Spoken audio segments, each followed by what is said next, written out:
Hello to everyone. Good morning. Welcome to this conference about women organized by the Women and Science Chair. It's my pleasure to introduce Noor Advan, who will chair the first session. Then, Noor, the floor is yours. Morning again, and thank you for inviting me here and for also having you here. Sorry if I pronounce any names wrong, but all of us know how it's important to access to scientific fields and how gender is very, very important for us. So I will invite Camille and Marianne to present their work and explore their work. Thank you so much. And sorry, I forget that I will share this. Thank you. Thank you.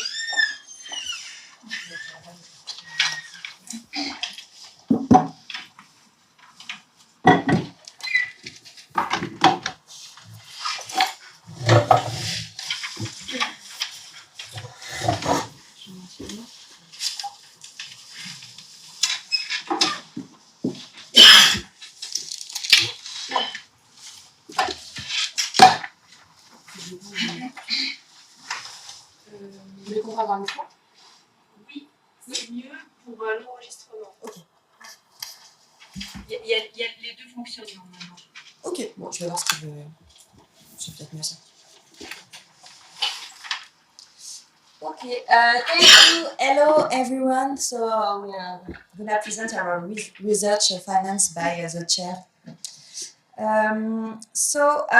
We began this research with an observation. Even there is a slow but steady increase in the number of women studying science and working in scientific professions, they are still rare, particularly in computer science. In this sector, only 1 in 5 graduates are women and 1 in 4 in jobs. So numerous studies have sought to explain this phenomenon. They show that the sector is marked by a high degree of work segregation. This exclusion of women has been documented at different stages of their career, starting with their educational choices and highlighting the role of gender representations, which have contributed to defining computer science as a male domain. Beyond that, other research has highlighted the weight of organizational norms and the sexist atmosphere that dominate digital service companies. However, women are not passive in the face of these gender inequalities. Some of them are organizing and structuring themselves into more or less formal collectives, online and offline, around associations, conferences, digital discussion spaces. So we propose a reversal perspective, shifting the focus away from the well-documented determinants of gender inequality in the IT sector towards how women in this sector intend to combat these inequalities. Based on a survey of women who are committed to professional equality in this sector, we have constructed an ideal-typical analysis of the forms of modalities of their activism. All of them fall under the umbrella of market feminism, which is a concept coined by Cantola and Squeers and Poshik. Market feminism refers to a form of feminism championed by female elites within the economic sphere. The term market feminism refers to a women's movement which does not include any critical dimension of the social effects of capitalism. It's a rapidly expanding strand of feminism due to its compatibility with capitalism and its potential for exploitation by companies seeking to meet the new ethical requirements of the virtue capitalism. However, this analysis sometimes tends to homogenize the discourse, backgrounds, and mobilization of the women who fall into this category. here we propose to show the ideological and practical diversity of market feminism in the IT sector. So our survey funded by the Women Science and Chair is based on 20 interviews with women working in companies in this sector in the Paris area. They are about 35. They are entering the sector after completing their initial studies or following a career change. They share the common trait of identifying themselves as women committed to the cause of women in the IT sector. We initially relied on two spaces to identify them. The media space, selecting the most visible women on social networks, and the associative space, addressing activists. These women committed to the cause of women constitute a small world, and successive recommendations quickly led us to a saturation effect. Our corpus is therefore not based on women-led organizations or associations, but also and above all on the mutual recognition and legitimation of each other. All of our respondents know each other and recognize each other as belonging to this space, even when they not met in person. This method led us to meet women with different status, different professional activities, and so it led us to encounter various ways of championing the cause. So based on our survey, we want to reflect the diversity of profile of this market feminism. To do that, we propose to articulate their individual and collective trajectories, paying attention to their primary socialization at school and with family, secondary socialization in their studies and at work, and more particularly their political socialization. This is in order to understand the demands and action for gender equality in IT sector. Thus, our analysis reveals a fragmented women's cause divided between three types of conception and ways of pursuing the cause, which differ according to their social, educational, and professional backgrounds of the respondents. So we're going to present you our three types.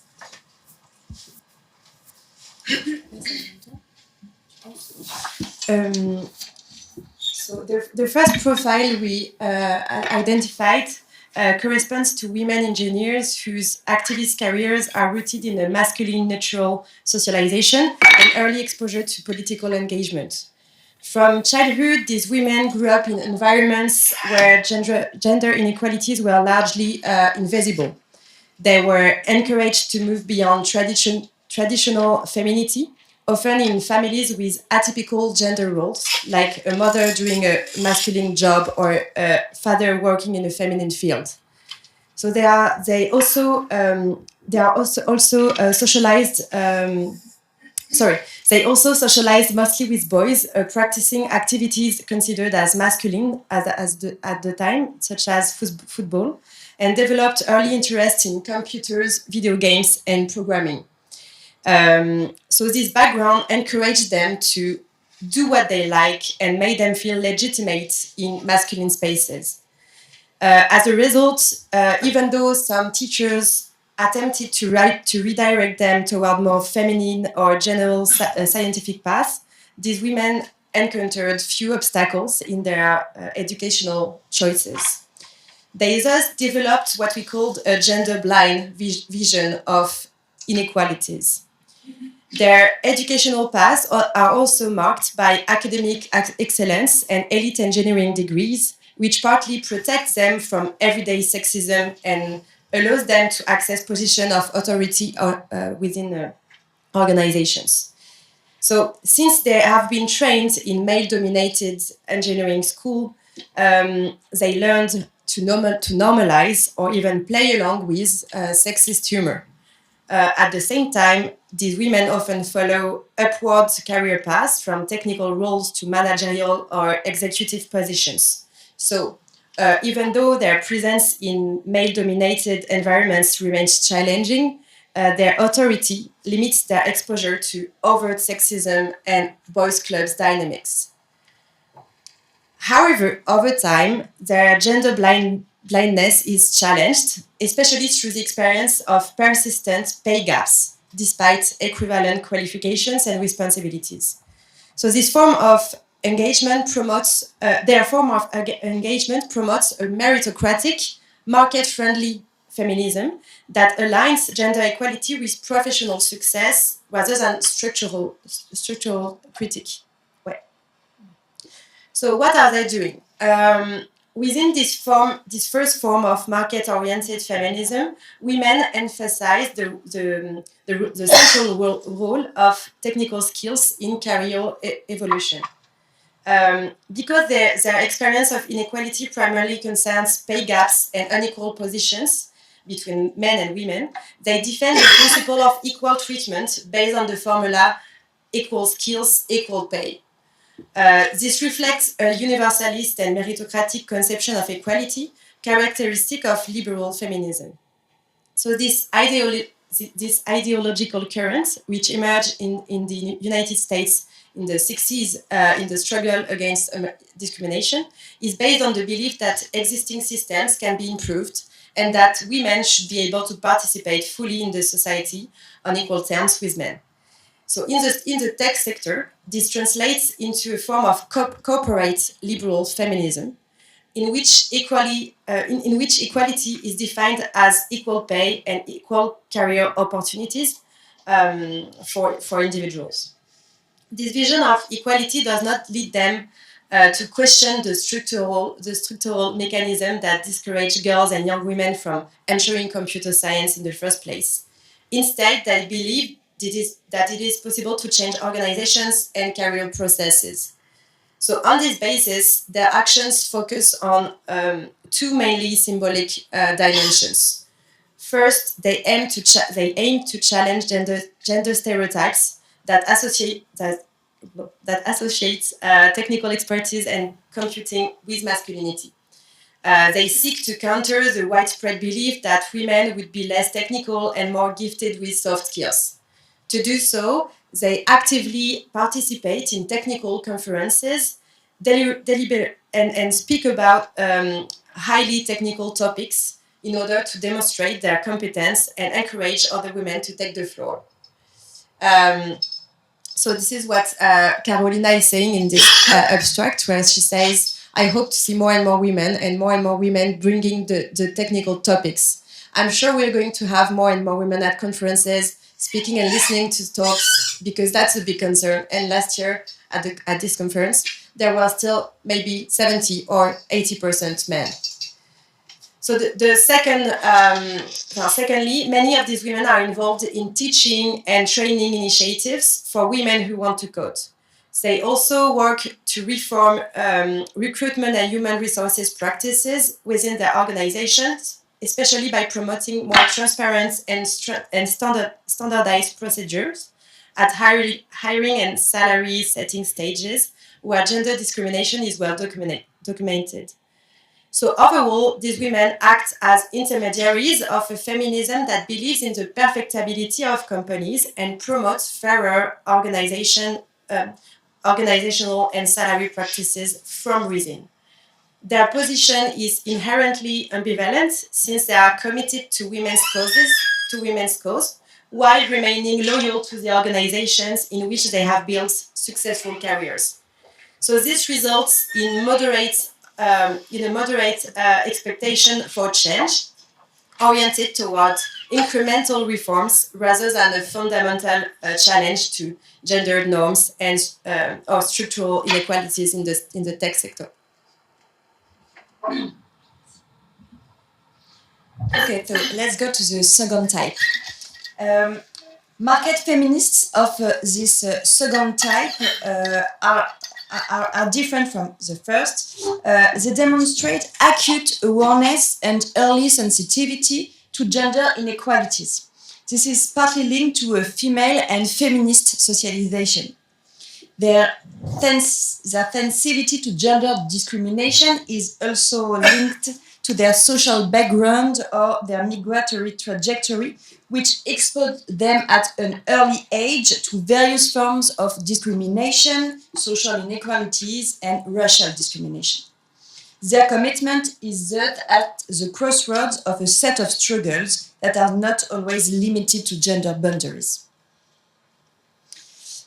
These women, they describe an early attraction and interest in the world of computing, but they say that they were diverted from it by the weight of their female socialization.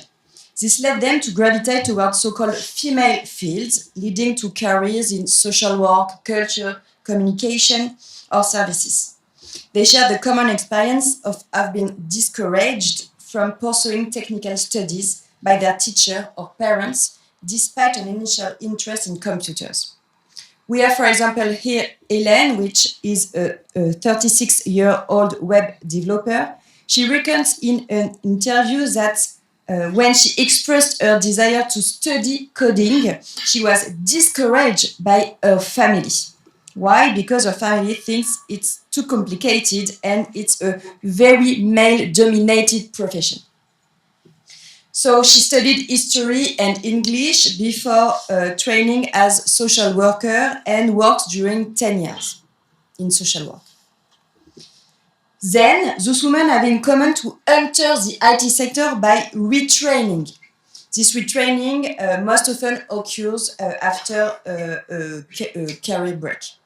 Hélène, for example, was laid off for economic reasons and then joined a 6-month bootcamp to learn how to code. Like Hélène, the women we have grouped together in this second type of market feminism were confronted upon their arrival in the sector with various forms of sexist and sexual violence. They describe their entry into the IT sector as a professional experience marked by an unparalleled misogyny and a toxic masculine culture. Indeed, while attending engineering school protects women of the first type from career inequalities, those who enter this sector by retraining for more operational positions that are lower in the hierarchy than female engineers suffer the full brunt of the sexism that prevails there. The lack of consideration of their technical skills also translates very concretely into much wider pay gaps than for those who have graduated from technical training programs. This phenomenon is then reinforced by gendered career paths, which tend to encourage women to move into management and organizational roles that are less technical, less valued, and less paid. Under these conditions, they find themselves isolated in their companies and they seek out support networks and spaces of sisterhood where they can share their distress in the face of these repeated acts of violence. These women who have changed careers thus drew on the activist capital they have accumulated outside the professional world to translate their individual experiences of difficulty into collective demands.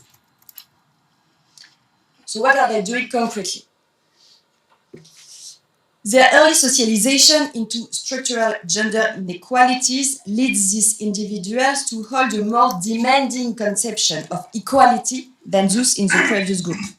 Close to the post-feminist movement, they defend the fight for women's rights as part of a more general bundle of struggles. They advocate for greater inclusion in the sector in the broadest sense, from a perspective that aims to be intersectional. Several of them notably use the concept of intersectionality during interviews. They defend a global equality that is part of a pluralistic approach to individual identities. In concrete terms, these women seek to raise general awareness of the sexist but also racist nature of professional standards in the sector. So to do that, they are looking for create a new, more inclusive and emancipatory narrative. To achieve this, the main lever for mobilizing these women is to speak out in public. The most visible among them are mainly active on social networks, such as X or LinkedIn, where they have developed a strong reputation. They also use their voice at technical conferences, where they speak about inclusion and diversity in the sector. Unlike female engineers of our first type, who see conferences as a place to defend women's legitimacy and technical skills, these activists use them as a space for politicization about issues of equality and inclusion. For example, here we have still Hélène. She explains that it's really important to have atypical profiles in the technical sector. This has had a significant impact through their visibility. It led female engineers to become aware of the extent of inequality in the sector. For example, we invited them together on the focus group, and the female engineers were really impressed to be there with these activists. However, if we see the interview with Hélène, she said that IT sector needs atypical profiles to make better products. This interview reveals that their argument in favor of inclusion is ultimately based on the assumption that inclusion makes it possible to make better products, well, to be most productive. We find here one of the characteristics elements of virtue management, which consists of reframing professional equality as an economic performance issue. One of the foundations of this position is the opposition between male hackers and women, whose natural qualities are said to be different, emphasizing how gender diversity has been promoted by companies as a driver of economic performance rather than as a matter of social justice. Thus, like the former, these market feminists do not really question the capitalist socio-economic system as a whole. Their demands, which relate to the acceptance of plural identities, the emancipation of gender roles, are even very compatible with the demand of the market. So I'm going to present the third type of our market feminists. So unlike our two first types, this third type of market feminism gathers women who are not working as software engineers or managers in the tech sector. They are entrepreneurs and business founders who focused on gender equality via their business. So for these women, feminism is one cause among others and can be used as part of a profitable economic activity. Most of these women come from the upper economic classes. They grew up in very privileged environments with strong economic resources and close contact with the business world. Many of them had fathers who were entrepreneurs, and this family background played an important role in shaping their interests in entrepreneurship. They received rather traditional upbringings, which reinforced gender norms, and at the same time, their families encouraged them with very strong professional ambition. From an early age, they imagined themselves as businesswomen and entrepreneurs. And because of their social position, they followed very prestigious academic paths in law, management, or entrepreneurship, which led them to positions of responsibility. Because of their class position and their upward career paths, these women did not initially feel that they had personally suffered from gender inequality. Their social status largely protected them from the effects of gender norms and on their own careers. However, some of them experienced difficult moments, such as burnout, conflicts with management, or sexist and homophobic work environments. These experiences often push them toward entrepreneurship as a way to regain autonomy and control over their work. So this is the case of Julia, who's the founder of a consulting agency specialized in recruiting women. And she said, but women's voices are less likely to be heard in meeting. They are immediately perceived as being less credible. And I've felt that. So she has experienced it. She has experienced some kinds of sexism, but it made her go to entrepreneurship.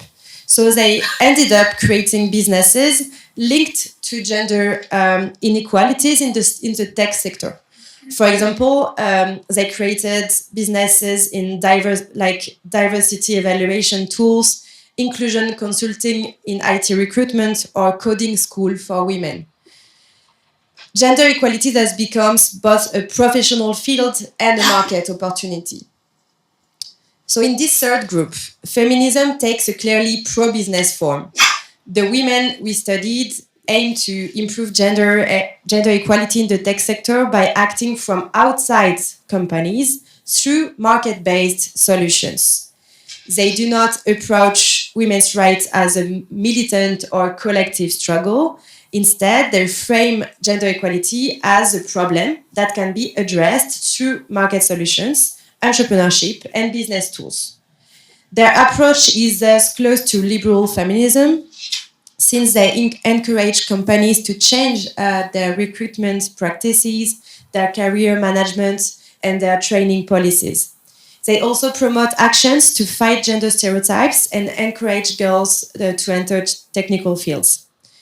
However, unlike feminist engineers, who are kind of close to them, these entrepreneurs keep a clear distance from feminism as a political and militant identity.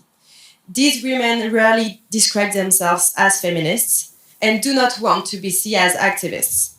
Instead, they present themselves as professionals, consultants, or business leaders. They work on gender equality. Their work on gender equality is framed as an economic opportunity rather than a political or activist engagement. So this logic appears clearly in the interview with Agathe, who's the founder of a programming school for women, and she's also a student of HEC, entrepreneuriat. And she openly presents this project as a business initiative. So as she says in this abstract, she did not have any interest in technology itself, but identified women's training in coding as a strong market opportunity. So even though she describes her project as a feminist commitment, she does not call herself a feminist, and in fact, she later removed the feminist label of her school after facing criticism and in order to avoid controversy and protect her business. So our findings invite us to distinguish between believing in gender equality and acting for gender equality. One does not necessarily require the other. So not all women who act for women's rights describe themselves as feminists. And more generally, gender equality is framed as profitable for companies. The women cause becomes a product that meets market demand, but it also means that engagement depends on economic returns. If gender equality stopped being profitable, this form of engagement could disappear.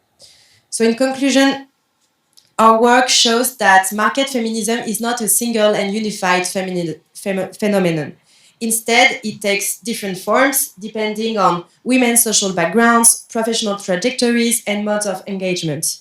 We identified three main forms. So first, a meritocratic market feminism carried by women engineers who focus on technical excellence and equal recognition of skills.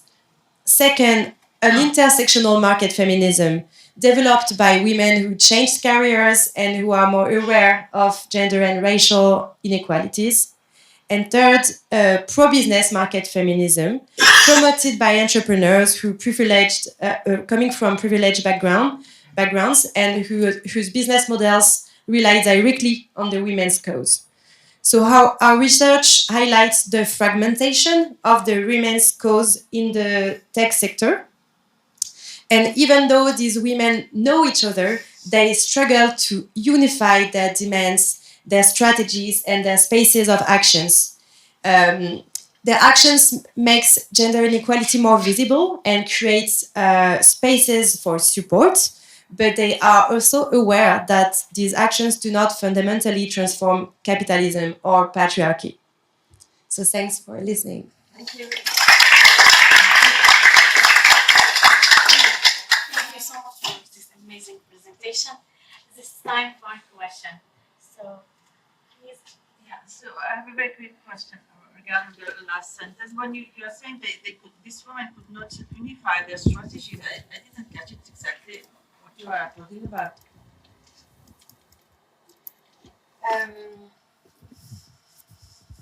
We are talking about the lack of professional organizations within the IT sector. Like you have no unions, you have no professional organization that can help them unify their actions. So they are a bit alone in their companies, and they just try to build some spaces for discussions, like online spaces, online chats, or they go to conferences, but they still lack, more unified movement, maybe to promote like their Do you have fights. a network with other women working in other companies, for example? They have networks, but it's not like an institutionalized organizations. So yeah, like for instance, unions are not very developed in this sector, so they cannot rely on this type of institutions. First of all, I would like to congratulate you for your work. I think it's completely correct what you just said. And as we are in Women in Science, this is not just typical of IT sector. It belongs to several sectors. But if I focus on science, because you said, and I think your conclusion is totally correct, people should focus only on meritocracy and skills. If we ought to follow gender, race, etc., this is where you have division between women, because you don't pursue what you want to show, that finally, equally, if you are a very clever high engineer, whether you're a man or a woman, you should have equal job level or equal salary. But what happens is that in recent years, people focus on different agenda, and of course, women cannot, because you cannot, I don't care if you have 10% of women. What I want to know, if you are good, you should have that job. This is what matters. And what you showed in the IT sector exists in science, exists in medicine, exists in all industry. And I think what you should focus is that we have to, for me, equality is when you don't put gender, you don't put the age, and you don't put the race. If you take off these, equally, if you're good at it, you will have the job. And I think this is universalism in a way in the matter of job. And I think your conclusion is absolutely correct. And we should just go beyond that and show that division does not create unity. It's the opposite. There's, I think it's more sense. Thank you. So, well, you develop a universalist vision of feminism. This is what the women in the first type are doing. But I think the problem is that they are only focused on equality at work. And if you only focused on equality at work, you missed that there is a constriction of inequalities since the early age, at school, in the university, etc., etc. So when women arrive, when women arrive in these companies, they also have a lot of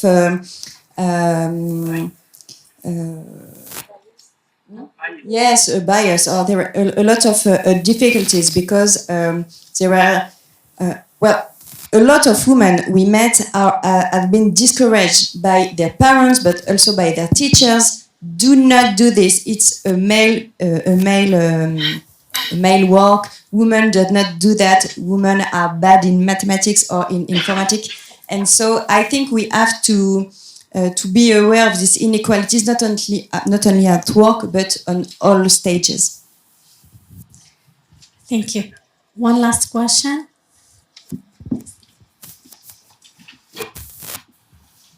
Thank you. So great analysis. I've never seen this sort of a differentiation, but I totally recognize the three types of women. Personally, I'm part of number one. So I was like, that's me. And I totally agree. Sorry, this doesn't work. Okay, a little bit. And I think more and more, if I may say, women in the first, at least in the first bucket of meritocracy, we're realizing that although we are trying to do as much as we can within this work environment, it is not enough. It is absolutely not enough, and I think a lot of us feel that the impact is not enough. Yeah, and I think, and I've heard colleagues of mine as well talking about the pipeline. Yeah, we're talking about, hey, we're stealing from each other, female experts and so on, but we're just placing them around ourselves. The problem is beyond. The problem is that we don't have enough girls, enough women in tech and science. So what can we do in order to bring more girls into STEAM early on? I personally, and this was like 20 years ago, I went to school.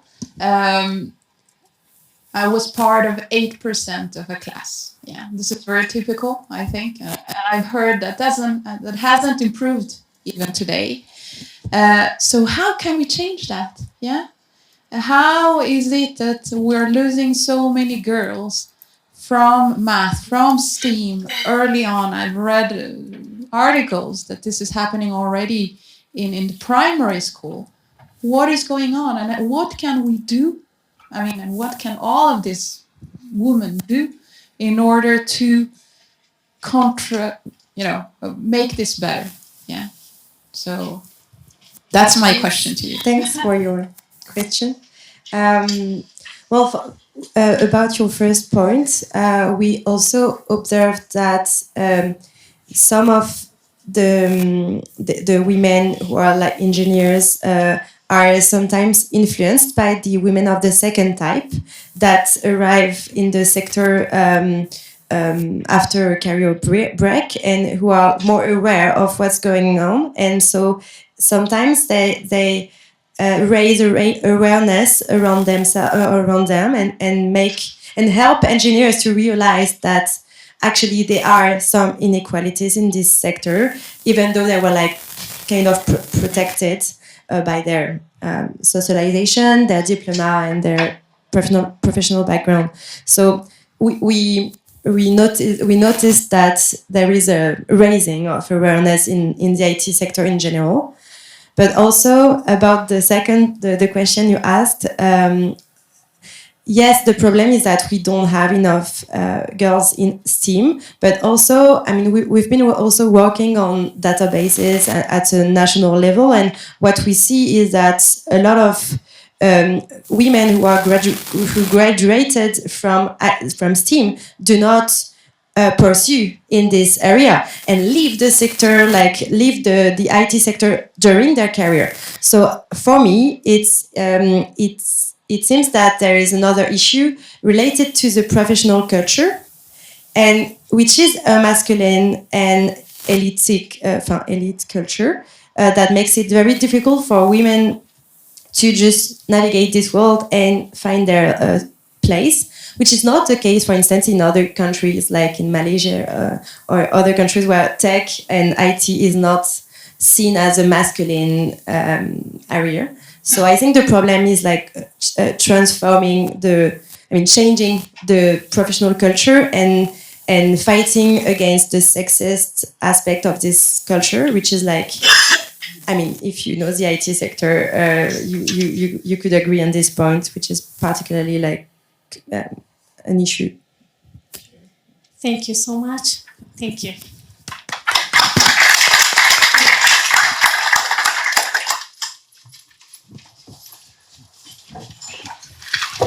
Now I would like to invite Professor Mrs. Berry, who will present his work on lottery or screening. So thank you so much and welcome to this session.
Okay, great. So thank you very much. Thank you very much for the invitation, and I'm delighted to be here and to be able to present this work. So this project is called Lottery or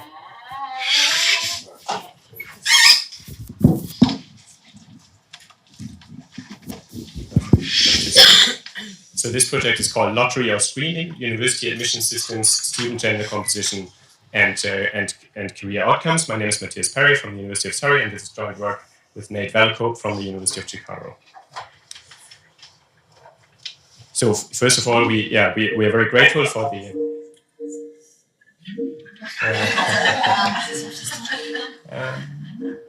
Just have a fuse. Okay.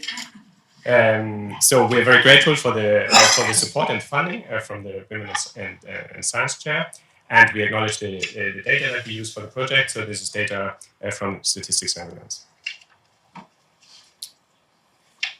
Okay, so let me start with the motivation. So universities and societies face a challenge because they need to manage the access to the university programs. So there are some programs that are very attractive and that have many applicants, and that includes subjects such as medicine, health and sciences. And so the access to these programs is a key policy dimension in terms of thinking about the future workforce. And it's a policy level that determines the future careers that arise from that. So what we do in this project is that we're interested in comparing two different ways of managing this access to the university programs by comparing two different entry forms into specific university programs. And so the two methods that we compare in this project is first a lottery, where basically students apply, they express an interest in a program, and then basically they get a random lottery number, and then depending on whether they're lucky or not, they get a place on their preferred university program or not. And in our case, that's a weighted lottery, so it depends on the high school grade. So if you're a very good high school student, you have better chances, and if you're a weaker high school student, you have lower chances. And the second mechanism that we contrast that to is what we call institutional screening, where you apply to an institution directly. The institution operates its own selection procedure and then basically selects the individuals. But in our specific context, not using your grade point average, but using other mechanisms that they choose. So the question that we're interested in this project is to think about how the differences between admission mechanisms, how they affect the gender gaps, and how they affect the composition of students that enter the that enter the university programs, and how that plays out in the labor market in terms of the gaps that we observe. So the specific questions that we tackle in this project is first to think about how does the composition differ between these axes, between these different axis paths. So what are the differences in terms of gender, in terms of socioeconomic differences? Then what are the labor market outcomes that we see between these very differently selected groups? So what are the kind of differences in terms of earnings, self-employment choices, which is important in this in the medical field that we're studying here, and specific choices such as medical specialization.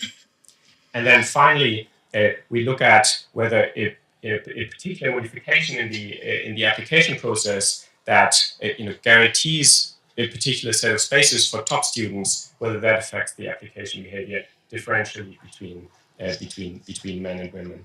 So overall, the purpose of this project is to think about how the admission design affects the gender gaps that we see both at entry but also later on in the labor market, and we do that for the specific case of medical studies in the Netherlands. So this slide gives you some of our key findings from this project. So we find that higher share of females are accepted into the study program under the institutional selection route compared to the lottery route.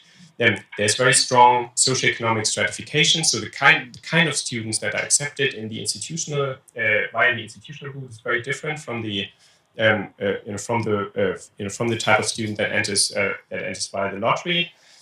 When we look at the labor market outcomes, we see differences. We see pronounced gender differences in the labor market behavior between the two groups. So the females who enter via the selection are more likely to obtain a medical specialization and have lower earning gaps.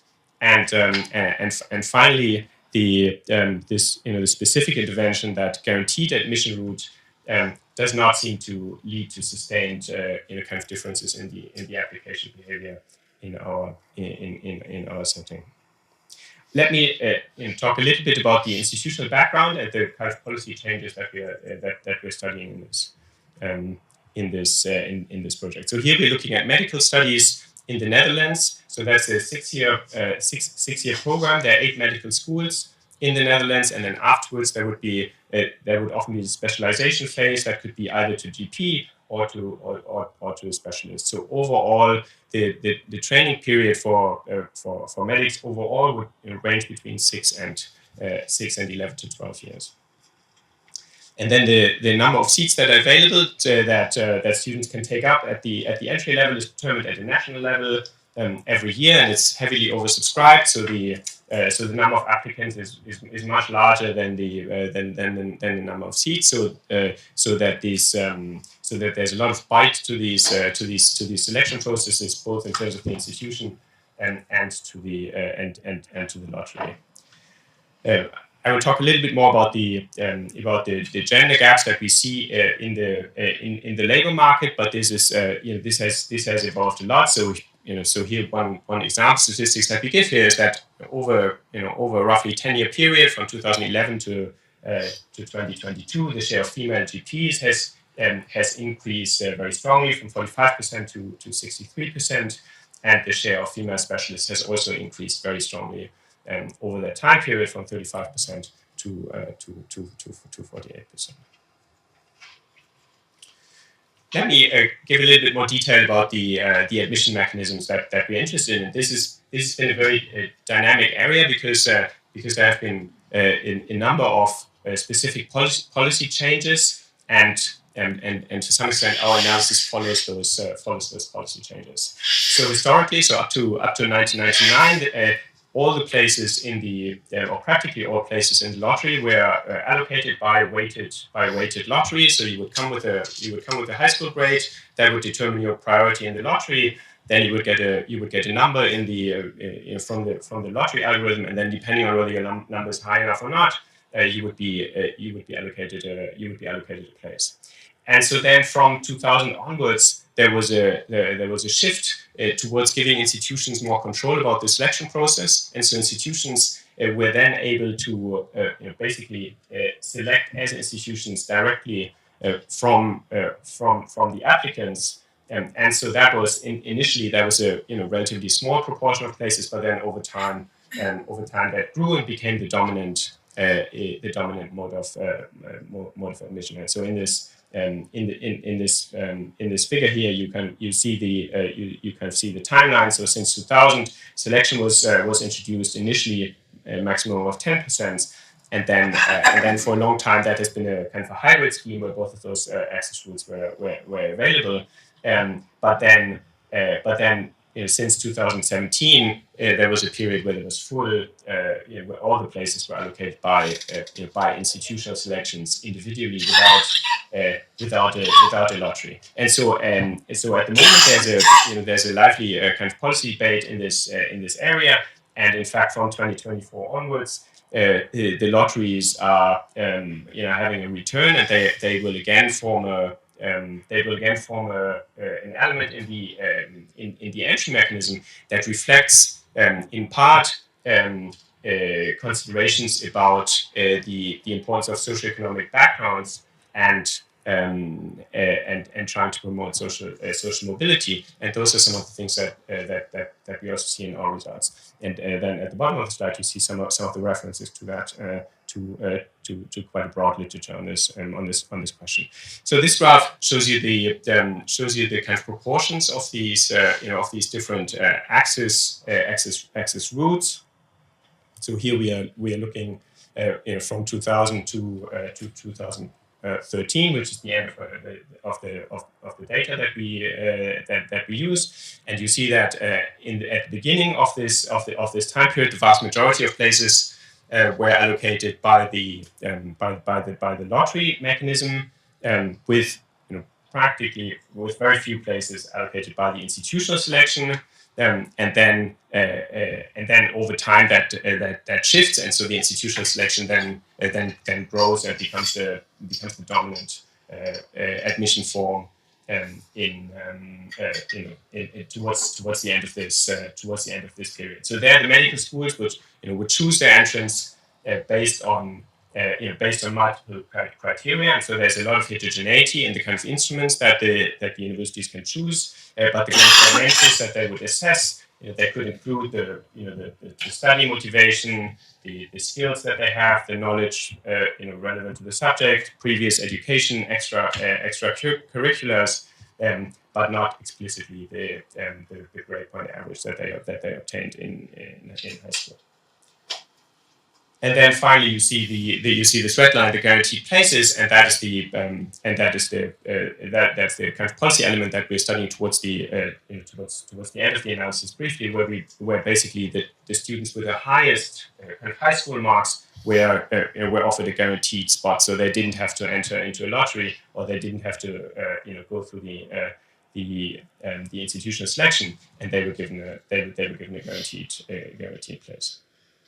Okay, so the data that we use is administrative data from Statistics Netherlands. So that includes information on the income and labor market trajectories that the individuals experience after their graduation. Administrative data on the background characteristics, age, gender, and parental information, and then details about the medical registration and specialization.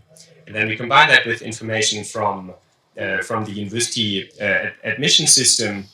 Overall, we look at the period 1994 to 2013, and in these university admission data, we see the winners and the losers from this admission lottery. And in addition, we see the candidates who have been selected through the institutional process.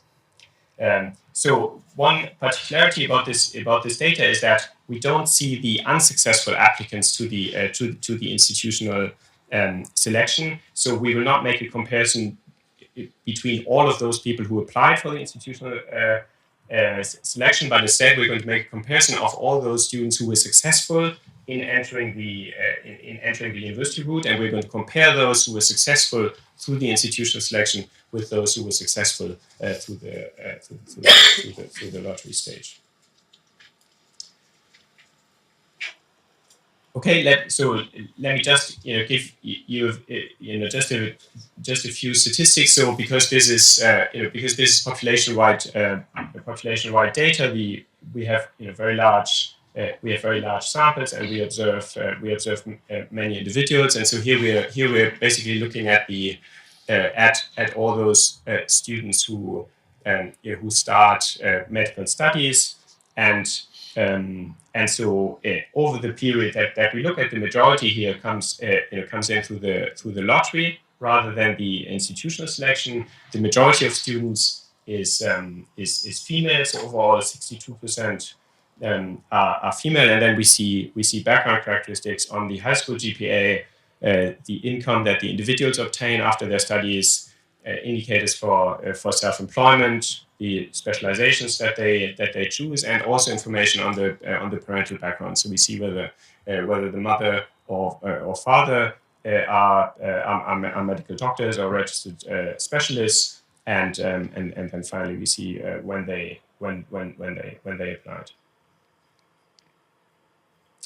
I want to provide a little bit of context. I want to give a little bit of background regarding the observed gender earnings differences in the medical field, and this is a little bit too hard to see here. But on the left graph, you see from Statistics Netherlands, you see typical observed differences in hourly wages between women and men recently, so from 2024. And so the first red bar is the total for all sectors. So that would be an overall average.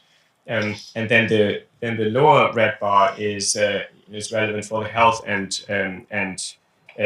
welfare sector. And one of the striking things about this graph, I think, is that it is first the strong variability about sectors, but also to see the very large gender differences in the health and welfare sector, which is the sector relevant for the that we're studying here. And so the graph on the right shows the earnings gaps that we see when we do our analysis, and there the blue line is basically the earnings evolution for men, and the red line the earnings evolution for females, and the kind of the vertical lines, which are difficult to see, are kind of the typical times when people transition into specialization and then transition into the labor market. And you see that from the point of the completion of the studies, the gender gap in terms of earnings start to emerge, and it takes on very significant values, and it reaches maybe the largest values around 20 years since application to university. Okay, second important point that I want to that I want to highlight in terms of context is the importance of self-employment earnings in this sector. So many individuals in the medical sector have some earnings in the form of self-employment earnings, and that's true for both men and women. And you see that on the graph on the left, that a very substantial share at some point move into self-employment earnings, and indeed the rate of self-employment is higher among females from the left graph. But if you look at the absolute values in terms of which you see on the right hand graph, then you see that even though you have high shares of self-employed workers, the gender gap in terms of monetary amounts, in terms of euro amounts, still emerges among self-employment. And so that's why we look at self-employment earnings as one important dimension from in terms of labor market differences. Okay, so now we look at the differences between the different admission paths. And so So what we want to do is we basically want to compare the background characteristics of the individual. So this is at the entry stage. So here we basically look at the successful applicants to the to medical schools, and we're comparing lottery admission versus the institutional admissions, and then we test whether we have, in a statistical sense, whether we have large differences, and indeed in almost all dimensions we have very strong differences between the two groups. And so these graphs are a little bit hard to read, but basically so on the left hand side you see the share of females. And so there's a higher share of females among the institutional selection. So when the universities select directly using their own choice of instruments compared to the lottery admission. So the institutional admission strengthens the share of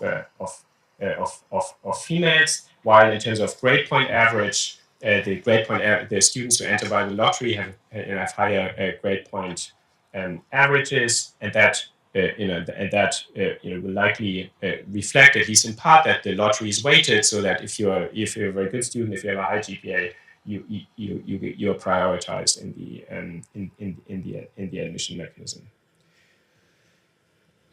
So this chart shows you the differences in terms of the background characteristics of the individuals, and so here we look at the parental attachment to the medical sector. And so we look at whether either parent is a health professional, whether either parent is a medical doctor, whether both parents are health professionals, and whether both parents are medical doctors. And what you see, and what is quite striking, is the difference between the two kind of admission paths. That that those students who are admitted under the institutional access path have very different backgrounds in terms of their parental background. So they're much more likely to have a parent who's themselves a health professional, or who's a medical doctor, or indeed where both parents are medical doctors. So there's a very strong sense from this. From this graph that in terms of the socioeconomic backgrounds, there's a very strong difference, and of course that's one of the concerns regarding the institutional selection. Okay, then we look at more detail into the into these admission routes, and we investigate what are the determinants of being admitted to either one of these.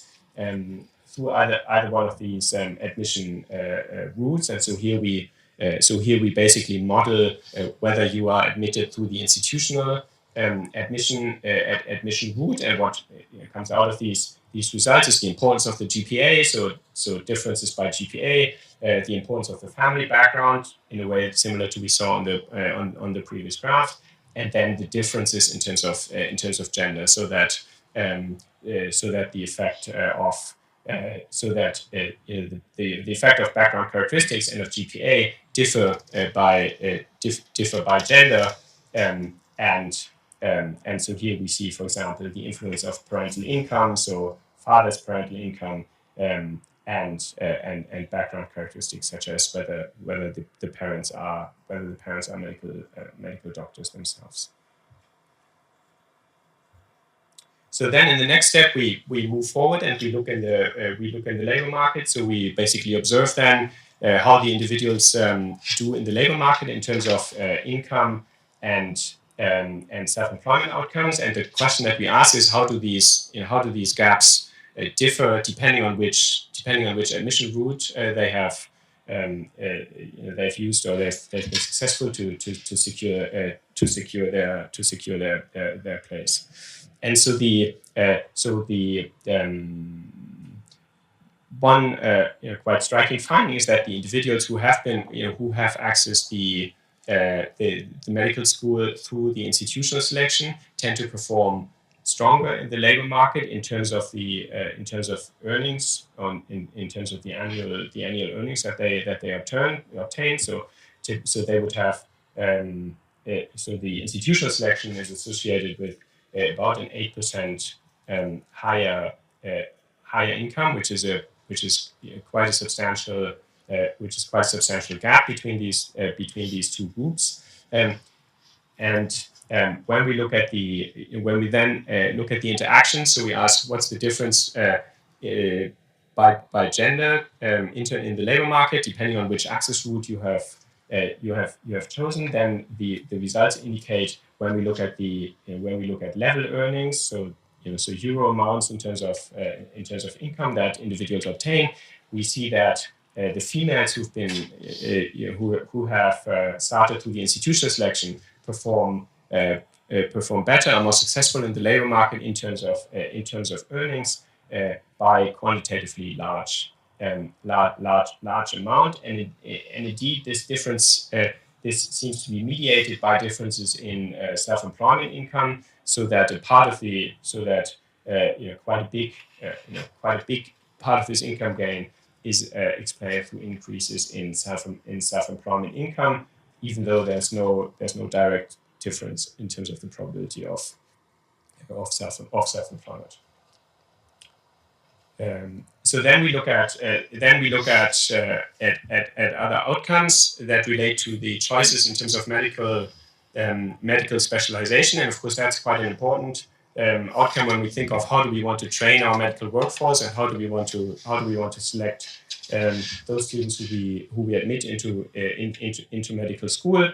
And so in the baseline, we see that females are more likely to become a medical doctor, but less likely to specialize. But when we then look at the interaction between the institutional selection and the female indicator, then we see that females under the who access through the institutional route are more likely to become a doctor with a recognized specialization. We look a little bit in more detail at this specialization behavior, and we do that basically by asking what are the kind of specialities that these graduates choose, and so this table shows you the results. So we look at two dimensions of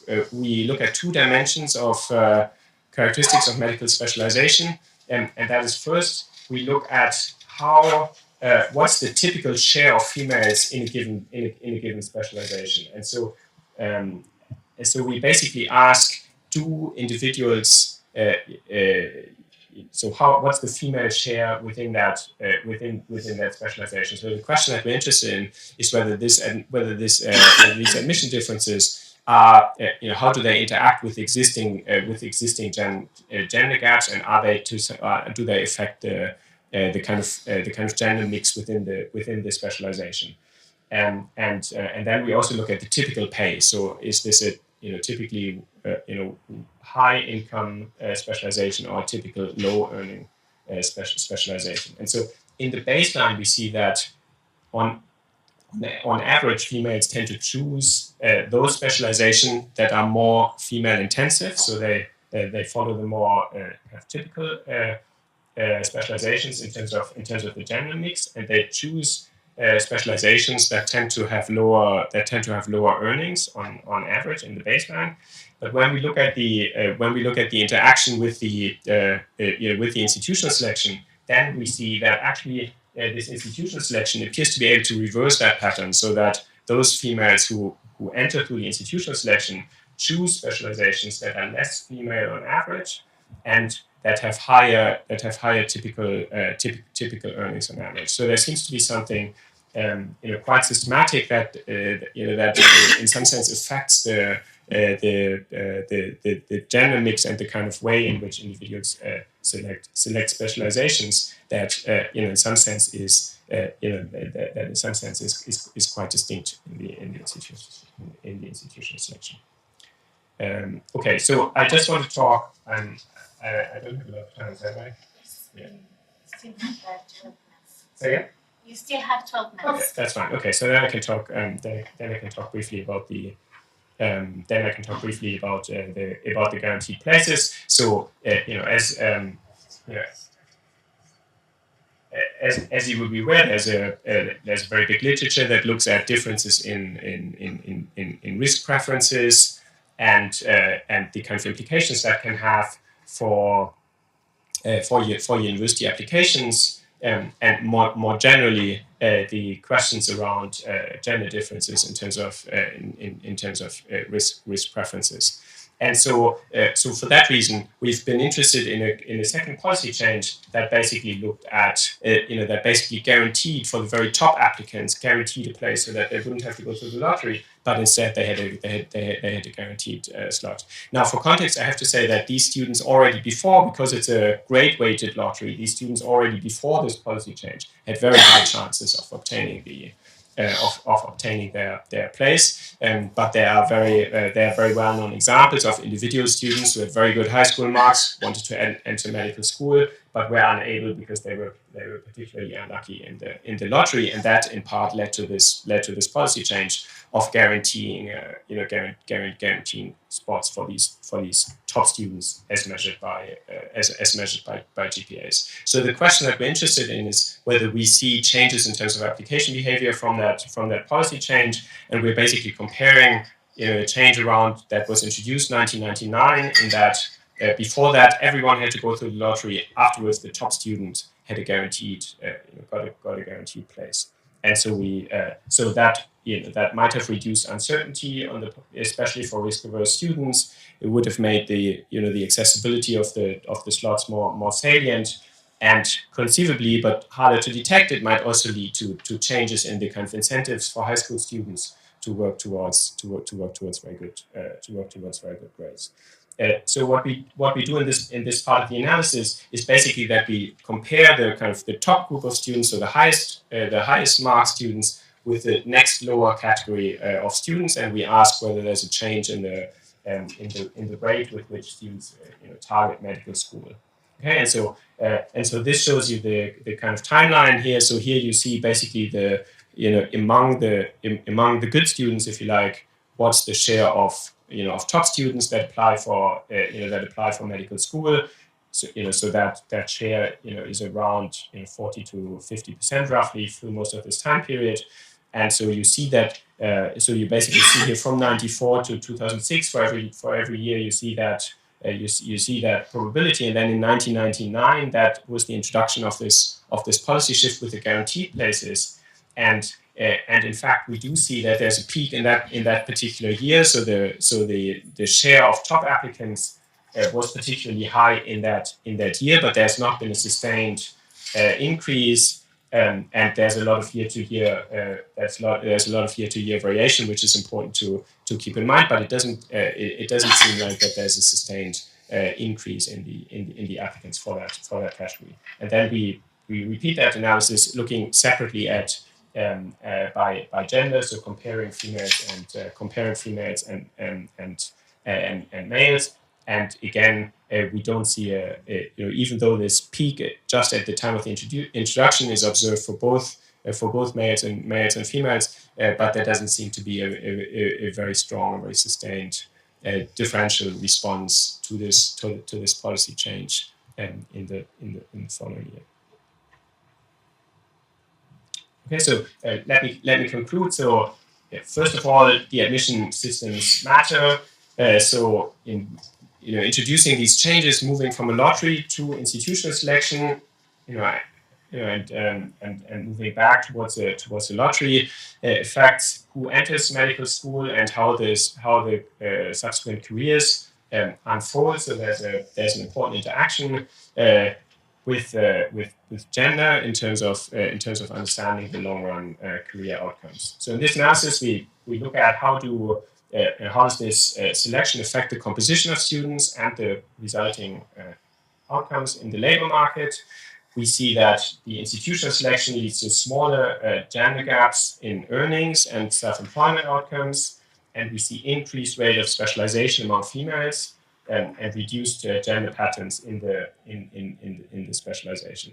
At the same time, we see very strong differences in terms of the background characteristics and the importance of your parents or the strengthening of your parents' influence on your own chances of obtaining a place, which raises concerns about higher socioeconomic stratification, and we don't see evidence for persistent increase in the top applicants following this reform. So overall, the gender gaps in medicine, to some extent, are shaped early. The admission design can be a key policy lever in thinking about that. The institutional selection affects the gender composition and the gender gaps in the labor market. But it also raises important trade-offs between efficiency and equity, and of course, because these gaps are very large, and the kind of differences that we look at are just a small part of the picture, and in that sense, other post-admission policies are key to address gaps overall. Thank you.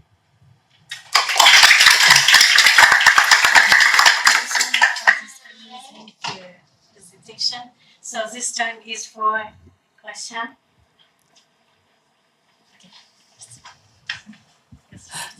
I thank you for your talk. I'm interested because I'm myself a doctor, so in healthcare.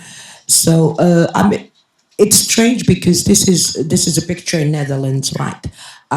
First question: did you?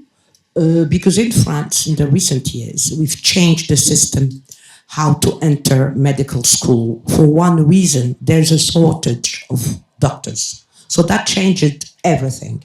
And it's more about having not a selection in the entrance to have as much as we can, and then you have exams. However, you have a selection for the specialties. The recent exams for specialties, which has seen in France, for example, a higher choice among women in surgery, which is really different because usually it's the hardest. Not many women choose that selection. So my question is, in that, did you notice a shortage of doctors in Netherlands, and that's why you've changed the way to enter the studies, the medical studies? Second, because I don't agree really how you call about the difference about the earning. I don't know what you mean about the self-employment. In France, we have a public system and a private system. Depending on that, there is no difference in gaps. If you are, for example, in a hospital, if you're a professor, you pay the same level whether you're a man or a woman. It depends what specialty, and do you notice a difference among specialties rather than gender gaps? And thank you again for your talk. Great. Yeah. Thank you.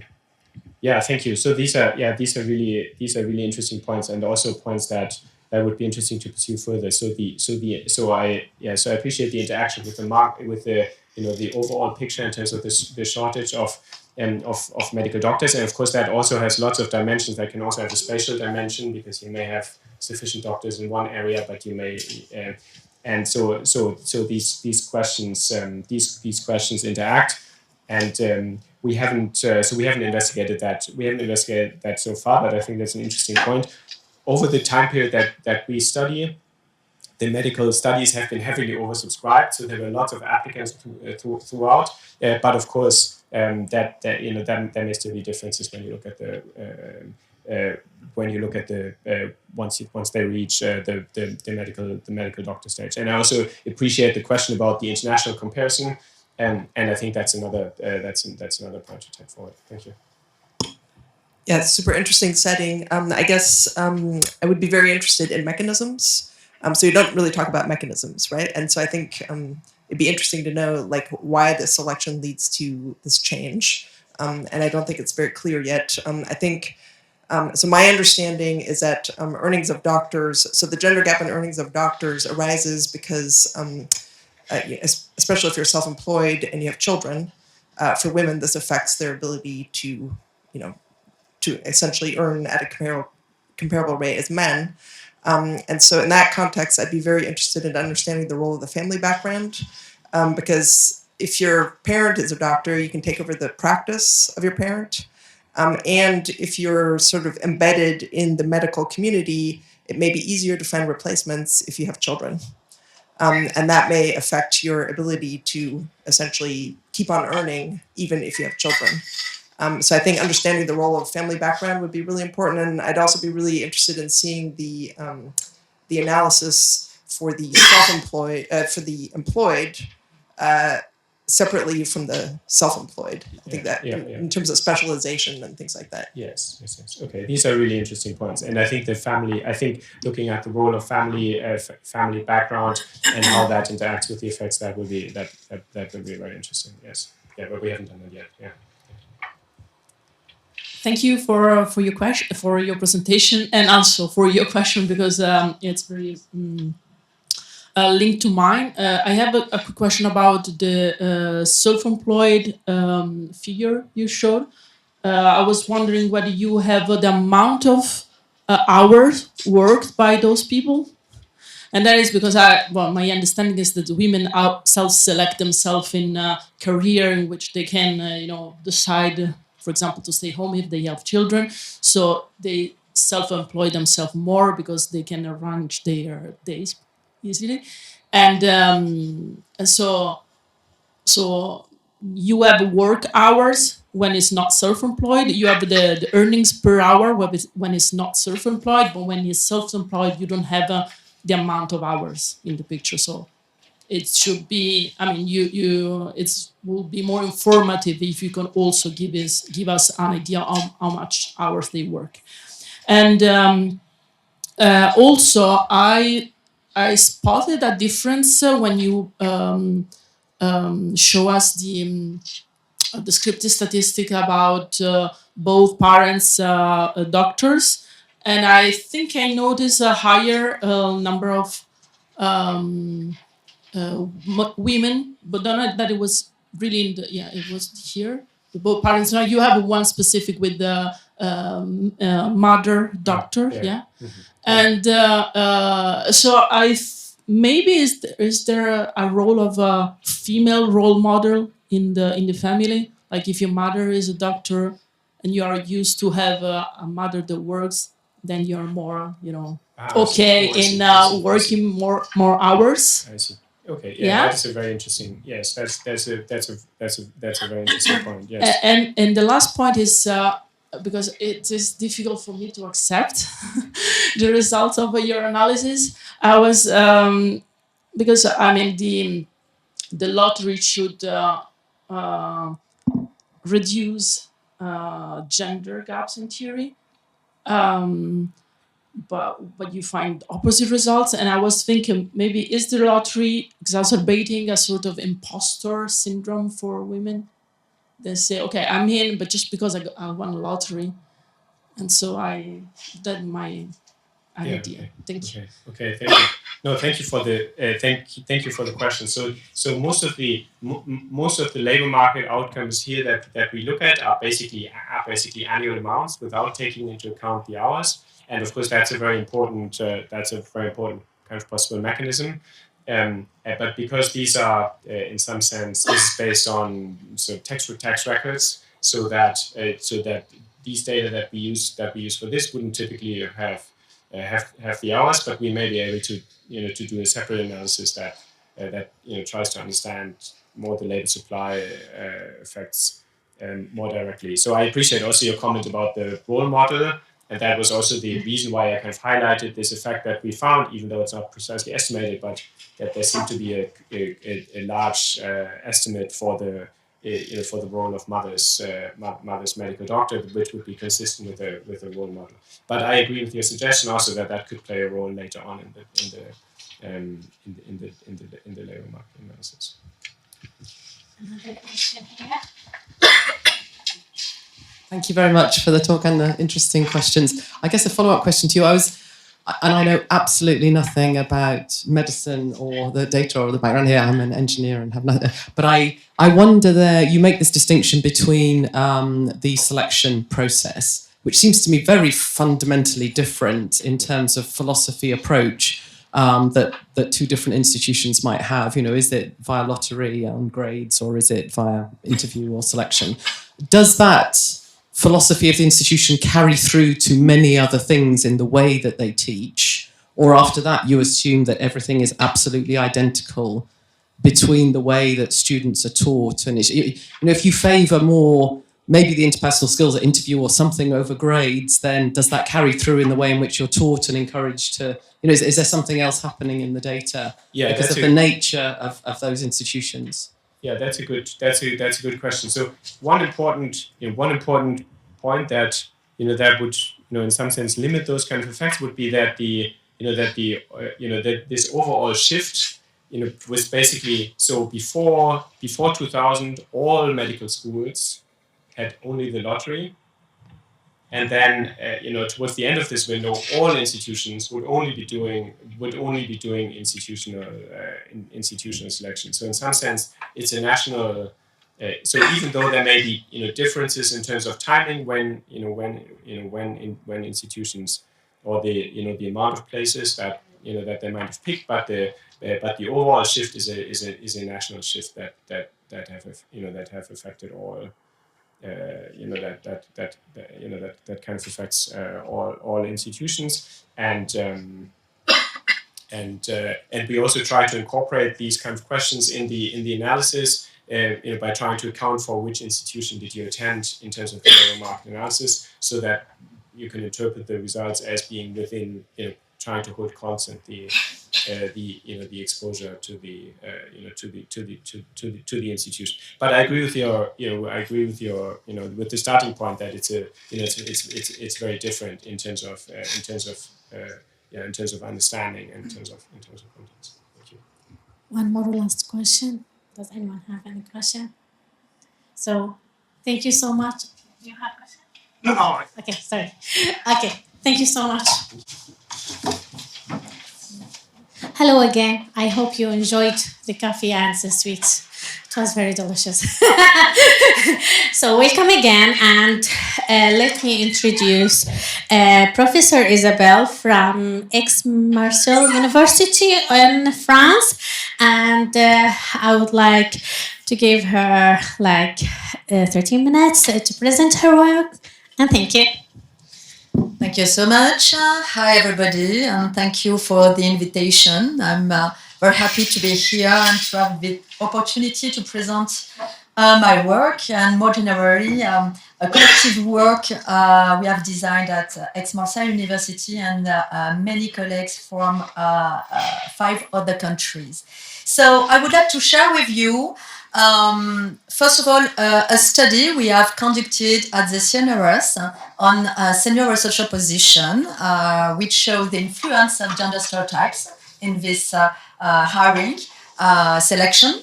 And what we did, based on the findings we obtained, to try to implement action in real life, so in my own university, to help change things and to train committee members to be careful about gender biases. So, in my discipline, which is social cognition, we have a long tradition of studies about gender stereotypes. And typically, we are studying gender stereotypes in 2 ways. There is a first perspective to investigate the influence of gender stereotypes, which is devoted on the influence of these powerful stereotypes on the targets of these stereotypes. This research, which is known as the stereotype trait effect, the stereotype trait phenomenon, has demonstrated through many studies in different countries that gender stereotypes are powerful enough to influence the way boys and girls, men and women, will self-evaluate their abilities in the math and science domains. This can also impact the learning processes, and most studies have demonstrated that gender stereotypes are powerful enough to decrease performances in STEM fields, which means something very important.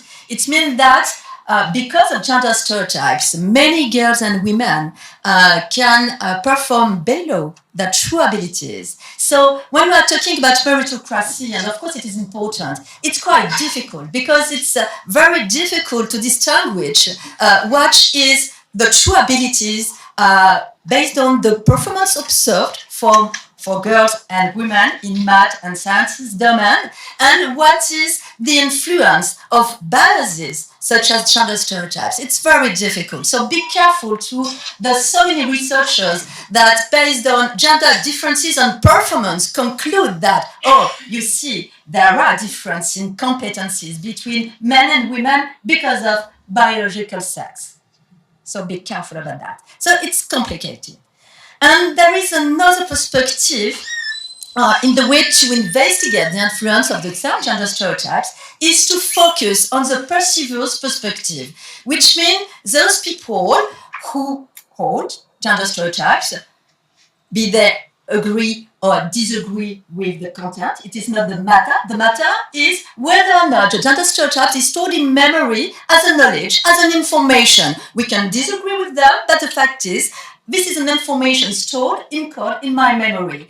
And this study has demonstrated that because of this, many evaluators, independently of their gender, can have biased evaluation of the competence, of the abilities of men and women. And the consequence is biased hiring decision. So this field of research is known as implicit bias studies or discrimination effects. And there is a common point between the two perspectives to understand the powerful impact of gender stereotypes. The common point is that the influence, to understand the influence of gender stereotypes, we have to understand the way that spontaneous activation of gender stereotypes, which are in fact a learned gender association, how this automatic activation by subtle cues present in the context we are living can activate the stereotype in memory and then influence us, except if we put control on this. And here I would like to make a distinction between implicit and explicit processes in the gender stereotypes influence, and both are, of course, complement processes with many common parts.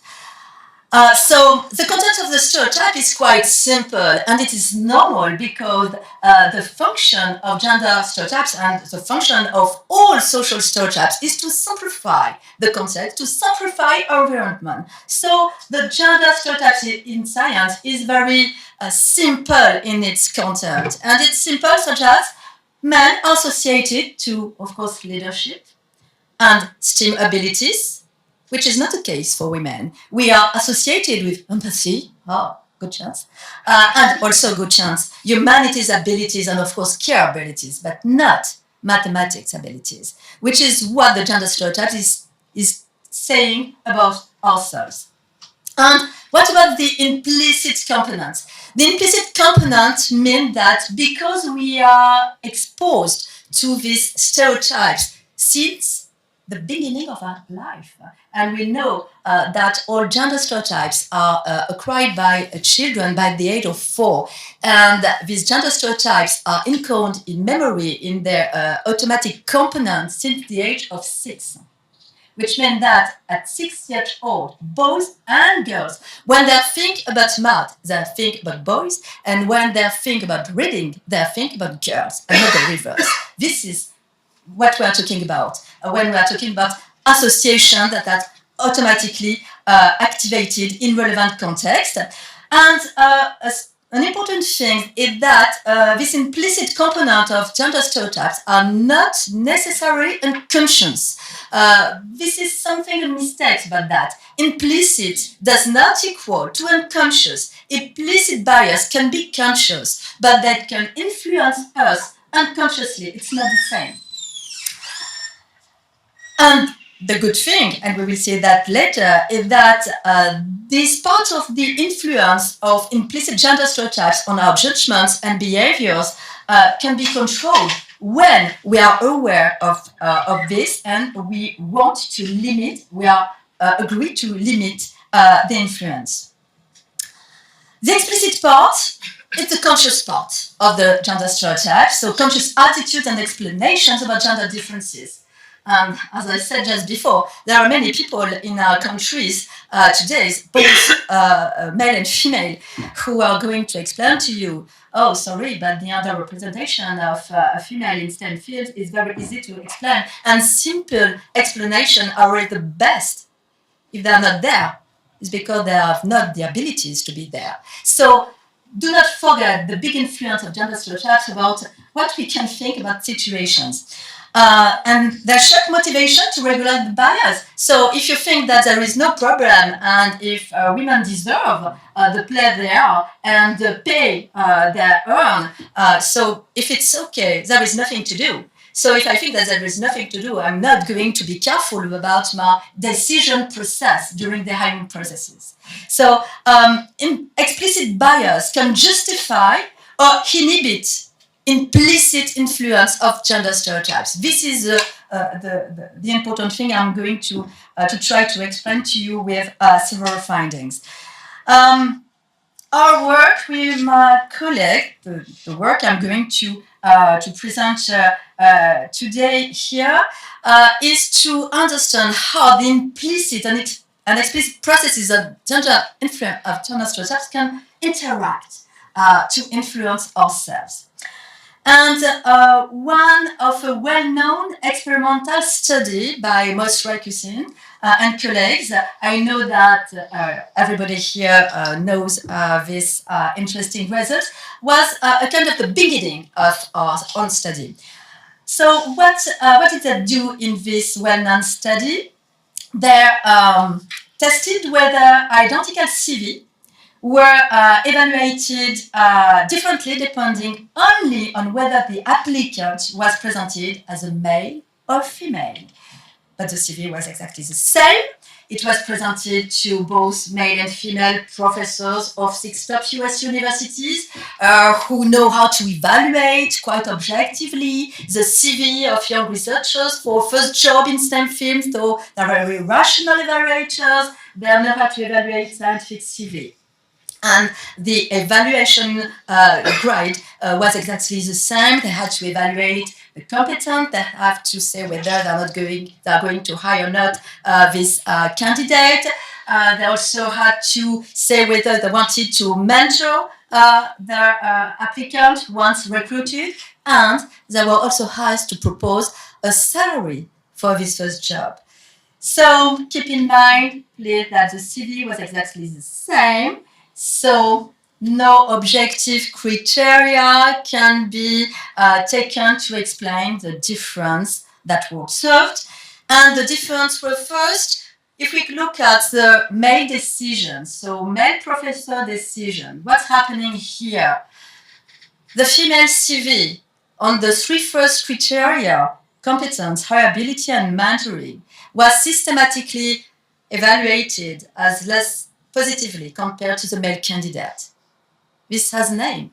It is gender discrimination because the CV is exactly the same. So we can say here, our own decision are not simply based on abilities. Something else is important to take into account. But according to you, what is happening for female evaluators, female professors? You women, what do you think when you evaluate others? What do you think you will do? The CV is the same, but male equal female? Or because you are a woman, maybe you can correct the situation and evaluate more positively the female candidate? What do you think? Or maybe worse? No. Yes, it will be worse. It's worse? Yes. Queen bee effect? You know queen bee effect? In fact, it's the same. There is no gender interaction with the. There is no interaction with the gender of the individuals who are making the decision.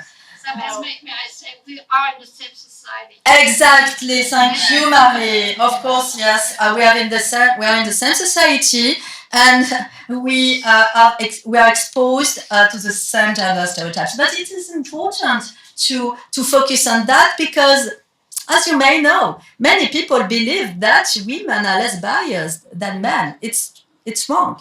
The bias are the same.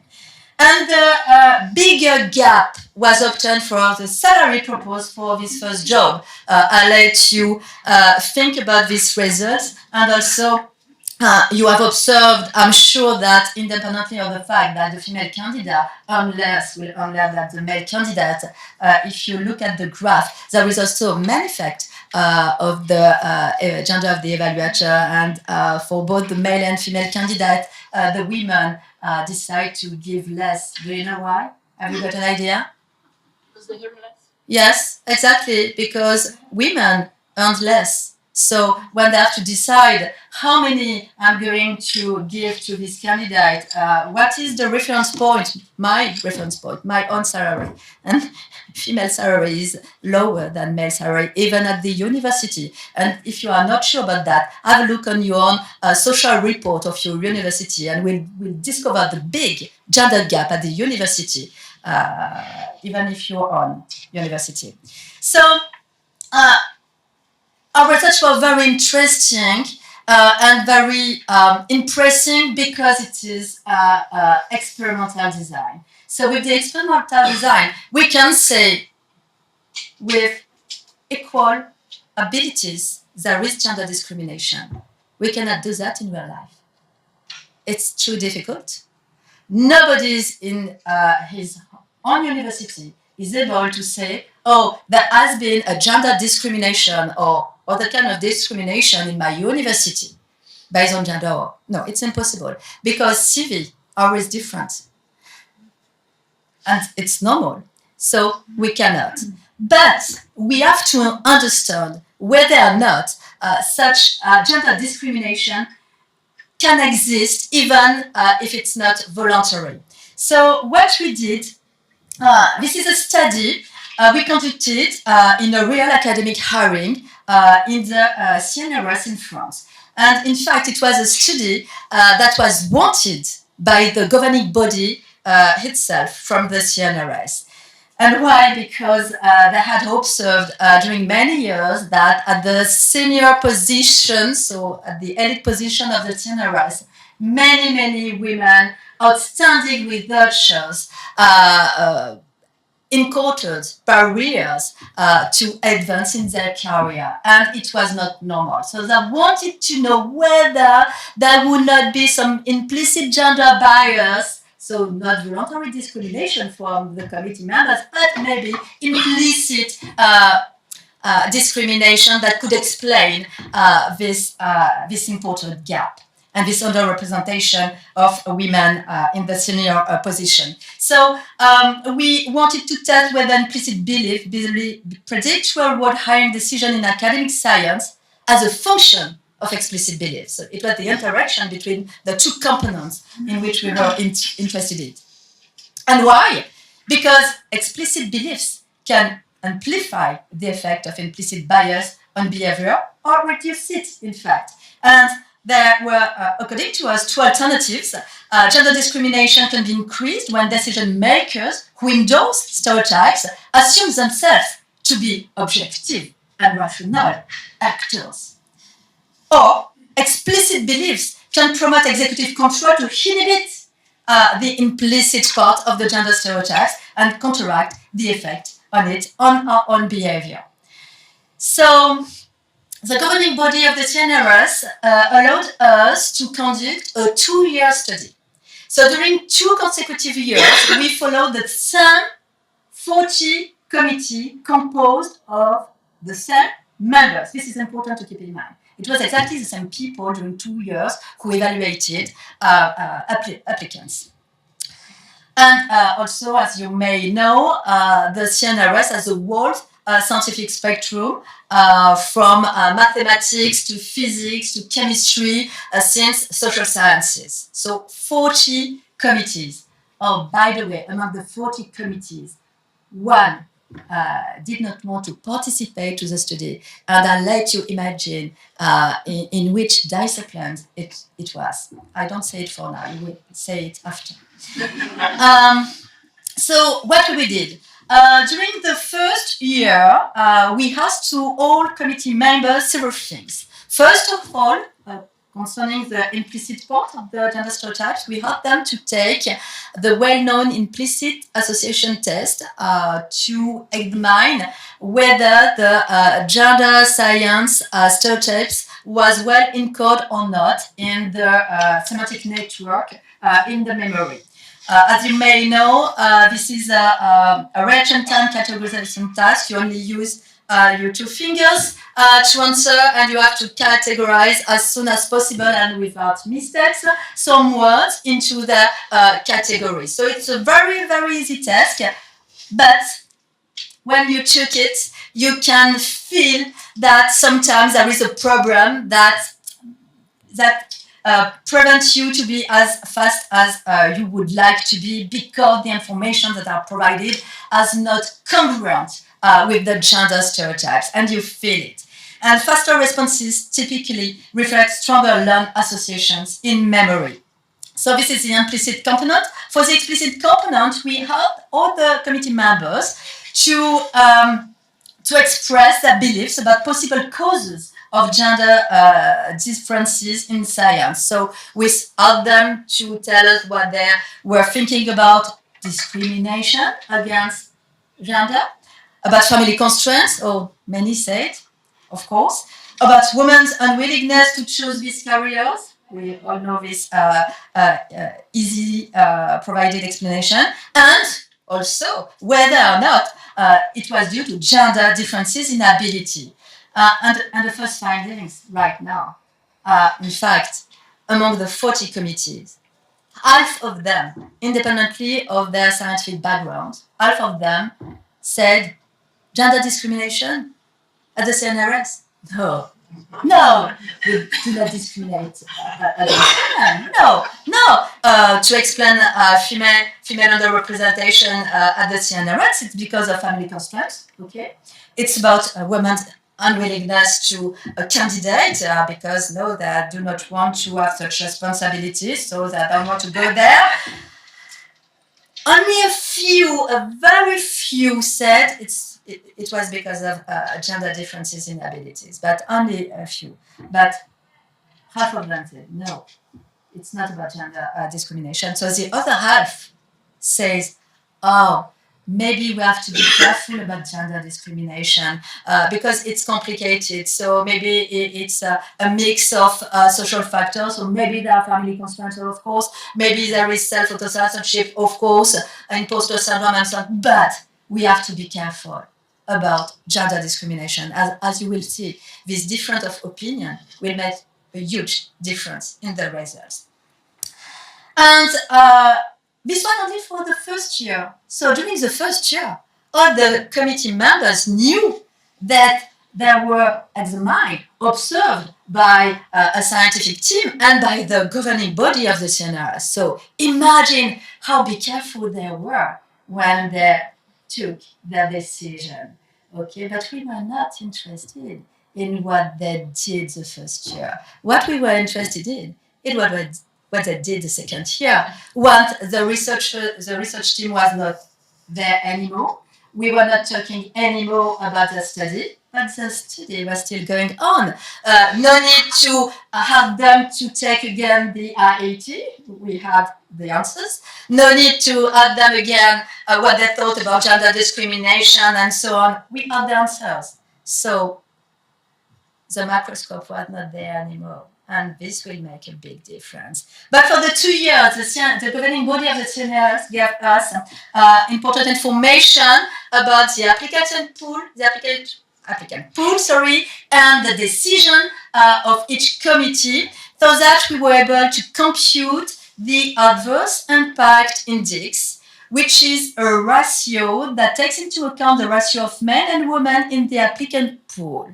So it is not a demonstration, an index that we can use to say, oh, there is discrimination and it's true. No, but it is a very important index that helps us to say, oh, there is something strange that happened here, because the number of women who are going to be hired does not correspond to the number of women who applied to the job compared to the number of men applicants.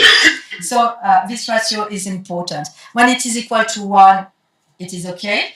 When it is above 1, it is in favor of women. And when it is below 1, it is in favor of men, right? Depending on the applicant pool. So, first findings. In fact, my team, we already knew the results. We are not very interested in that results, but the governing body of the CNRS was interested in that. Do the scientists themselves have the gender stereotype in science encoded in semantic memory as an automatism? Yes or not?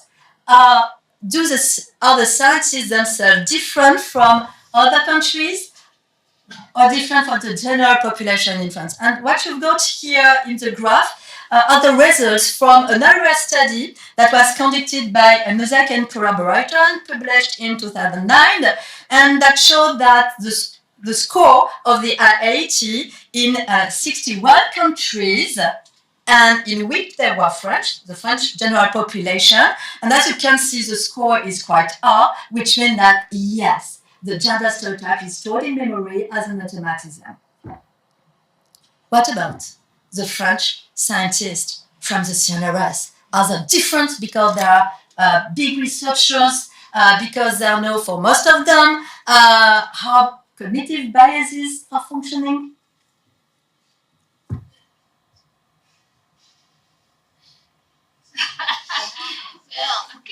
Well, it's a bit lower, but it's not significant. Okay? And by the way, do you know who is the most biased? Women. Yes, women in science. No. Social science. In social sciences. Social sciences. Yeah. Okay, so scientists themselves are implicitly associated more with men than women. So the big results is here. So here you've got the graph. Here you've got the adverse impact I just explained just before. Here you've got the implicit association test score. So when it is low, the stereotype is encoded memory as automatism, but it's low. And when it is high, it's very powerful, of course. And here the color in blue, you will discover the hiring decision of the half of the committee who consider that there is no gender discrimination at the CNRS, of course. And in red, you will see the decision from the other half, so around 20 committees who think that we have to be careful about gender discrimination. So we expected and we obtained a significant interaction between the implicit and the explicit component of the stereotypes. And this first slope is negative and significant. And what this slope is saying is that in the committees with low beliefs in discrimination against women, again, half of the committees, the stronger the implicit stereotypes, the evaluators, the less women are promoted. The good news is that this influence of the implicit gender stereotypes does not exist in the committee who believe that they have to be careful about gender stereotypes. So those who believe that we have to be careful put control on the implicit component of the stereotypes. So this is good news. And this is good news because based on all these findings, we can say that, first of all, implicit gender bias are present in all individuals. Whatever the gender, the age, or by the way, the younger people will not save us. we have already the results. It is the same. The implicit biases result from the way our memory functions in relation to the information available in the context. The good news is that this can be controlled. And how? What is very interesting is that at the same time, different teams in the world who have never collaborated published the same things at the same time. I'm talking about all the work of Patricia Devine, who is the big specialist of the automatic activation of stereotypes, and not only gender stereotypes, but also racial stereotypes. And she has designed an intervention she has called a gender bias habit breaking intervention, which led to increase the number of female in the STEM faculty. And it is very interesting, but it's too long because it's based on several workshops of 3 hours. So imagine that it will be difficult to use this to implement in a regular national hiring, such as the one of the CNRS. There is also all the work of Moss Raikusin and the work also of Tony Schmader, I'm going to evoke here. And all this work has shown that we can reduce gender bias, but for that we have to become aware of their existence, but it is not sufficient. We have to recognize that we can ourselves be influenced by this bias and understand how the influence is working on, and know that it is possible to control. It is not because most of the influence comes from the automatic activation in memory that we cannot do nothing. We can regulate, we can control this. And based on this, we implemented in my university a short training session for hiring committees in charge of the annual competition for research positions, so young and senior position at the university. And it is made on 3 times. There is 3 times, in fact, in the training session that does not exceed 30 minutes. And it's only 3 sessions of 10 minutes. We cannot make it shorter, by the way. 30 minutes in the wall, and we have to be careful with the order of the tools we are using. So the first tool is the implicit association test to make the researchers be aware of the cognitive bias they have in mind, and it's not necessarily wrong. There is no good or bad answers to that. It's like that. As said Marie, we are all living in the same society and exposed to the same information. And then the 2 other tools are a PPT, less than 10 minutes, that explain at the beginning of the first meeting of the committee, just before the discussion about the CV. So a short PPT which explain how these implicit gender stereotypes can influence ourselves in the way we are going to evaluate the CV. So it's only to be careful about that, and it must be viewed by all the members of the committee, not 3 days before the committee at home. No, it's a collective vision at the beginning of the meeting, and the same thing for the second meeting before interviewing the applicants who had the chance to be interviewed. A video of our colleagues from Sorbonne University about implicit gender bias, which is a very powerful video to see how the gender stereotypes influence even the interaction between the members of the committee, or the confrontation between a male and female within the committee. So it's very interesting. So this is a standardized action which participation rates and longitudinal analysis of adverse impact. So we have implemented this since 2020 at Aix-Marseille University.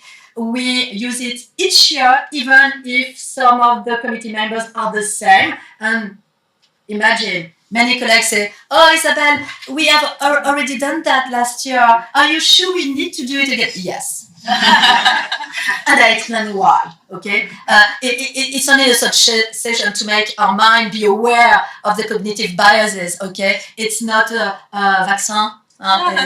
We cannot immunize for all our life from cognitive biases. And I think that we can be proud of the results, because without any mandatory to recruit female over women, no, over male, no, we do not say that, never. But we were able to increase significantly the number of female recruited as university full professors at Aix-Marseille University. So before the training, it was around 14% of women. Since we have implemented, it's 50%. Wow. But it's hard. It's hard. It take us 3 months to prepare the action, to follow it, to speak with the president of each committee, to explain. It's tiring, but I think it's important.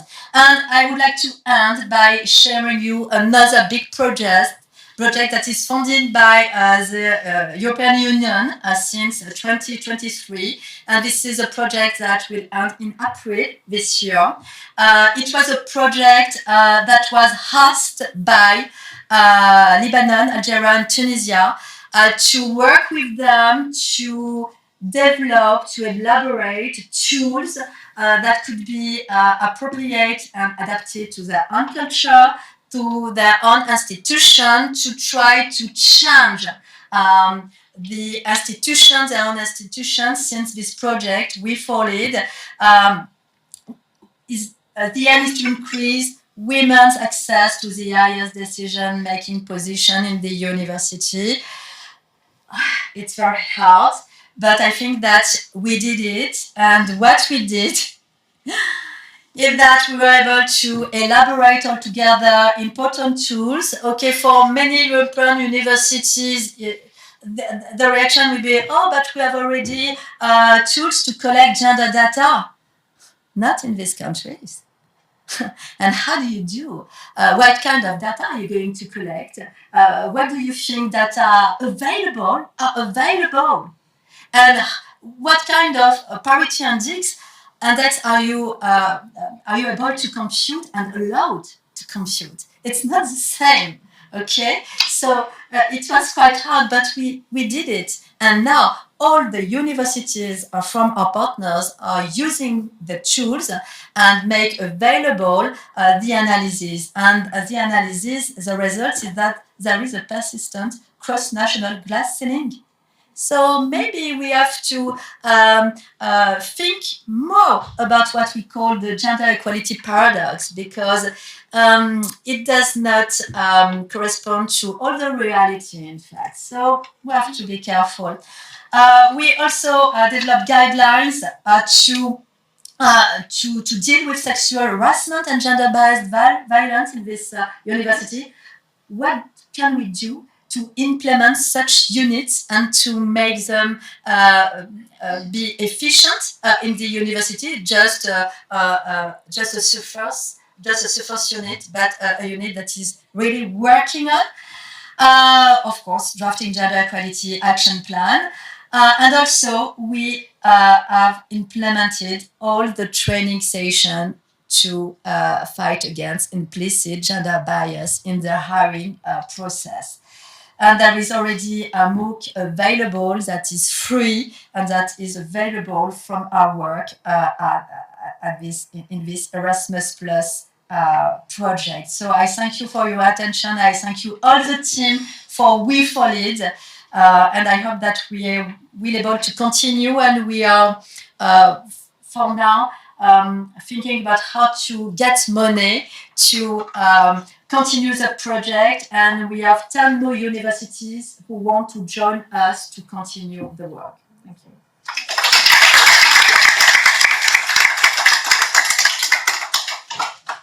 Amazing work. Thank you. Time for questions? Yeah. Thank you very much. It was really interesting. I would be really interested in having your opinion about quotas. I come from corporate world, so we have quotas and we follow quotas. And at the beginning, probably everybody was against, but as we have results now, we think that we need quotas. So what about the universities world? What's your opinion about it? So first now, a very factual answer. At university, we are not allowed to have quota. So it's forbidden. So this is the first answer. But behind this answer, my opinion I think that in many fields, quota are needed because without quota, there will be no women. The problem with quota is that most of the time they are not explained, and they are not explained why they are necessary in several situations. So without training and explanations about the influence of all the gender stereotypes that prevent to be able to recruit, to hire, or to evaluate fairly women, because these gender stereotypes prevent people to evaluate them fairly.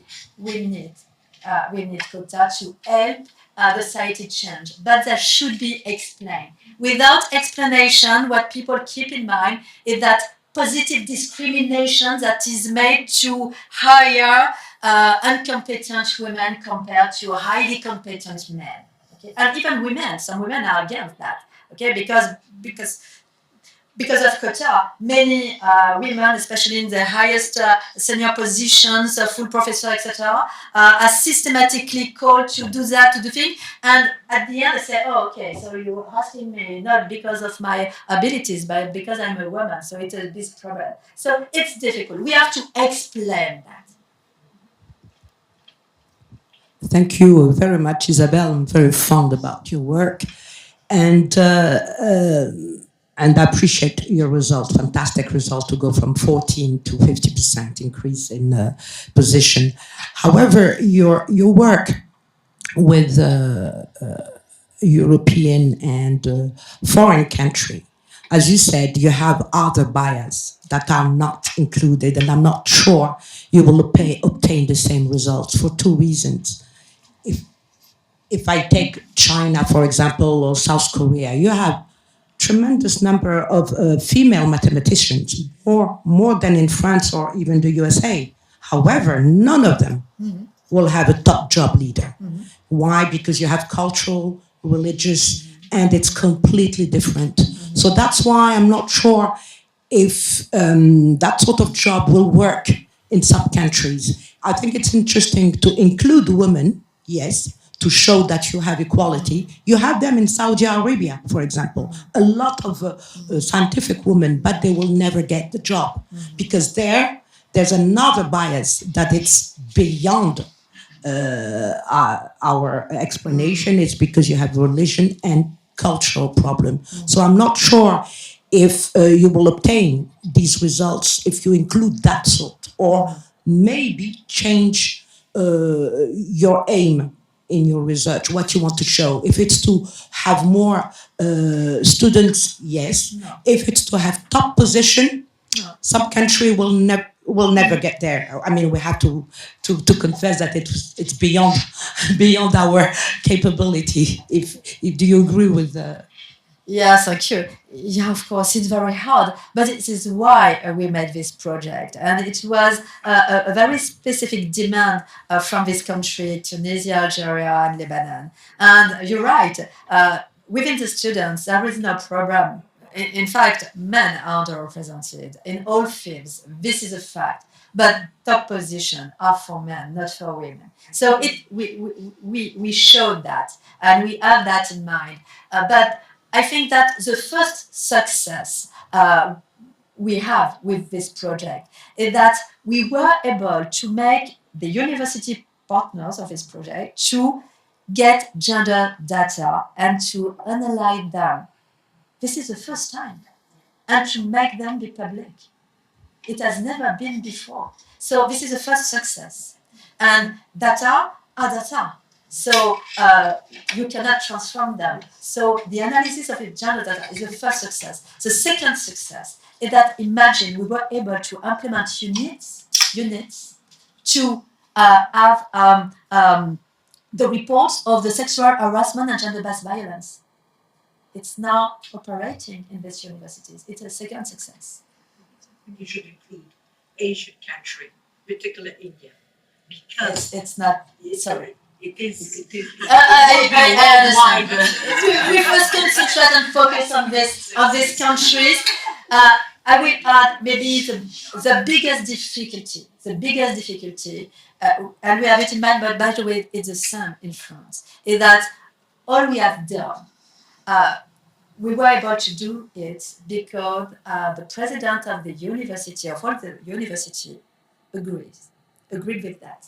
But if it changes, it can be different.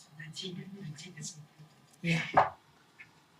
So thank you for the presentation. I teach gender study in an engineering school, and I've been asked to create this course because we are ranking very low in the number of female representation among students, but also professor. And I'm bombing my students with everything. I'm throwing everything at them. And I do the fresque de la diversité, and of course implicit bias test, the ANACT, Plateau, whatever. I know. So and then I also I do this introduction with the book. I don't know if you know it. It's called Les œuvres pensatives du masculin. Is from research in linguistics. So the first question I ask to my student when we arrive is, "Are you sexist?" And everybody say no. And then really at the end of the first lecture, they leave the room recognizing they're sexist. Yeah. But at the end of the semester, when I ask them, would you accept quota? They keep saying no. And then the reason why I say no is that because they say that I don't want to pay, myself, I don't want to pay for an injustice that comes from society. So if I see a woman advancing in a career just because of quota, I will be very pissed. And so at a certain point, there is something, I don't know how to move forward from this. I don't know what to tell them. I think they might be even right. And so the tool I would really like to see is someone that make us accept as an individual that this is a problem that becomes also my problem, even if I'm not creating it, but because I'm a part of the society. And I really don't know what to hand at the end of my course to deliver this message. So maybe that could be the new tool you might want to develop. And also to answer we don't have quota in the university, but we have gender balance in committees. And this is something I realized actually talking to Greta when we were in Torino, because she was with the president of the university. Yeah, that she told us, "I'm a woman, and because of the gender balance, I cannot do research anymore. I'm jumping from one committee to the other because I'm so this quota in the university, it's it could backfire." Yeah. Sure. So thank you. Thank you. No, just a remark about quotas in academia. In France, almost all academics are civil servants, and it seems that it's against the constitution to impose quotas. I'm the head of the Institut Universitaire de France, and we have quotas by disciplines. Then we have at least 40% of the laureates that are from STEM and 40% at least from humanities and social sciences, but we can't add quotas by gender. I explicitly asked, and it seems that it's impossible, or we have to change something in the constitution. Sure.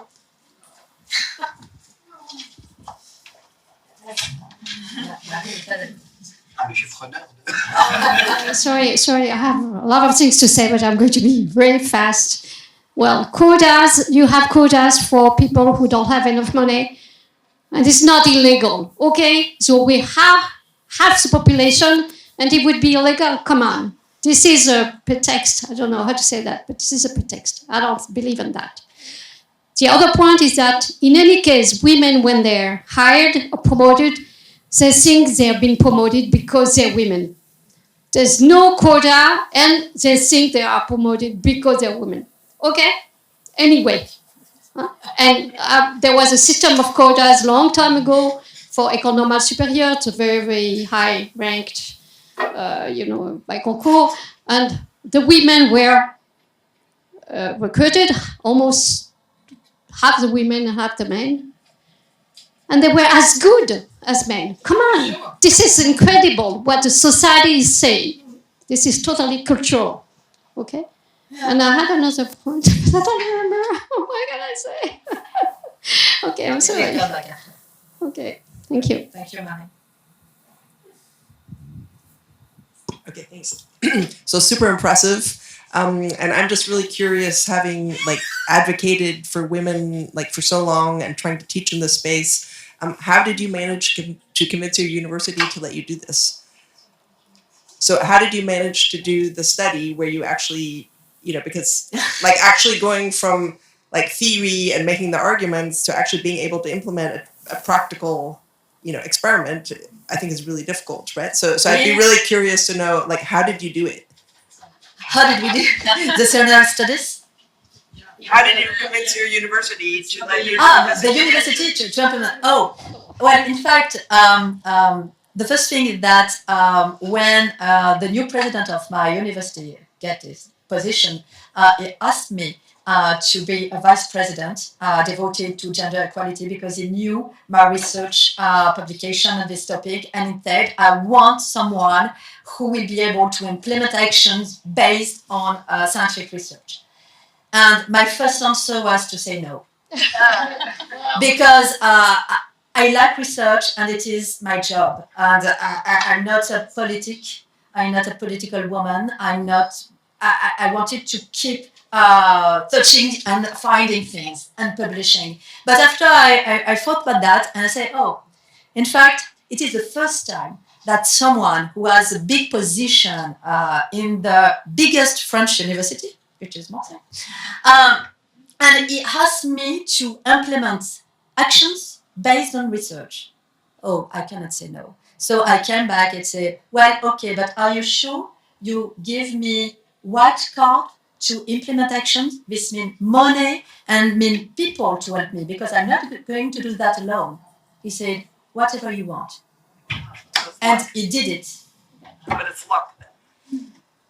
Yeah, Yeah. it's a big one. Yeah, and honestly, because I'm interacting, of course, with all of the colleagues in the French universities who have the quite same position like me, but only 30% of them have got a vice president position.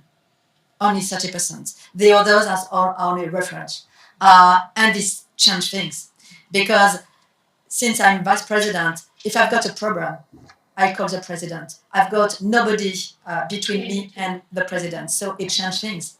Yeah, sure. Power. Yeah, sure. Now I remember what I was going to say. First, for evaluation committees and promotion committees, most of the people, are men, okay, but always just a very small proportion of men, always the same, and they don't complain, okay? And for women, you just say, well, okay, we just extend how many women you can ask to, and then there need to be enough women. It's not going to be always the same one. This is a problem we have in France. That's always the same men. They don't complain. They have all the power. Just men. They also do with it. And they want to keep it. They cannot do that full time. It's clear. Extend The disciplines, you mean, how many? Spectrum of the women that can be on committees. That's very easy, really. You just have to, if you just said, okay, I did my committee here, but now I want a woman who has blue eyes and who is working in such a very tiny discipline. You won't find her, that's clear. You have to look for them first and just extend your, okay. The second point I wanted to make too, because that young woman who spoke about engineering school, this is for you. Right now there's a movement, I don't know in which engineering school you are, but there's a movement of students at the agricultural engineering school. And the students say, okay, we don't agree with what we're being told to do with agriculture in France. And the students say it. They just go forward and they do say it. So I think even if they don't want to pay for the systemic defects and cultural society in France. Well, students could do it, and they have the power. So I think you have to tell them, just do it. And you're not alone. There are other students who do that for agricultural, I don't know which school you are in, but just do it. Thank you. Sorry. Okay, last question. I waited long. That's true. Well, thank you so much. I'm super impressed and happy to see an excellent example of research also turned to something applicable. And I'm coming from the corp world, so I was wondering if there is any initiative similar to what you have done, but to translate your model for corporate recruiting, you know? Not yet, but in fact that I guess that it will not be so difficult to do it because the cognitive processes are the same. So the basis of the training should be the same. But maybe that we have to find findings, examples that are better suited so that people will be able to identify to the results and so on. For example, we are using in our protocol the video of Sorbonne University, which is a very good one, which is well appreciated by most of our committee members because it's simulating a French committee, so they can assimilate to what they are seeing. Once you use video from the US, for example, there is a contrast effect because committee members do not identify to what they are seeing. It's a pity because the findings are the same, the bias is the same, the cognitive processes are the same, but the barrier is the identification or not to what they are seeing in the tools. So we have to be careful about that and to select, to adapt the tools so that you can increase identification to the content. Thank you. May I say something? Maybe because I'm working in engineering, so I think that maybe there's something solution with technology. Why no one think before that we can maybe like hide the names when women or men apply for jobs or promotion at university or any maybe science, and we can create like encrypted algorithms. That means we can give the applicant number, and after the evaluation of this process, we can match with this number and with the CV or maybe the promotion. So I just only want to give these suggestions. Maybe that will be in French or in UK or anywhere it can maybe help.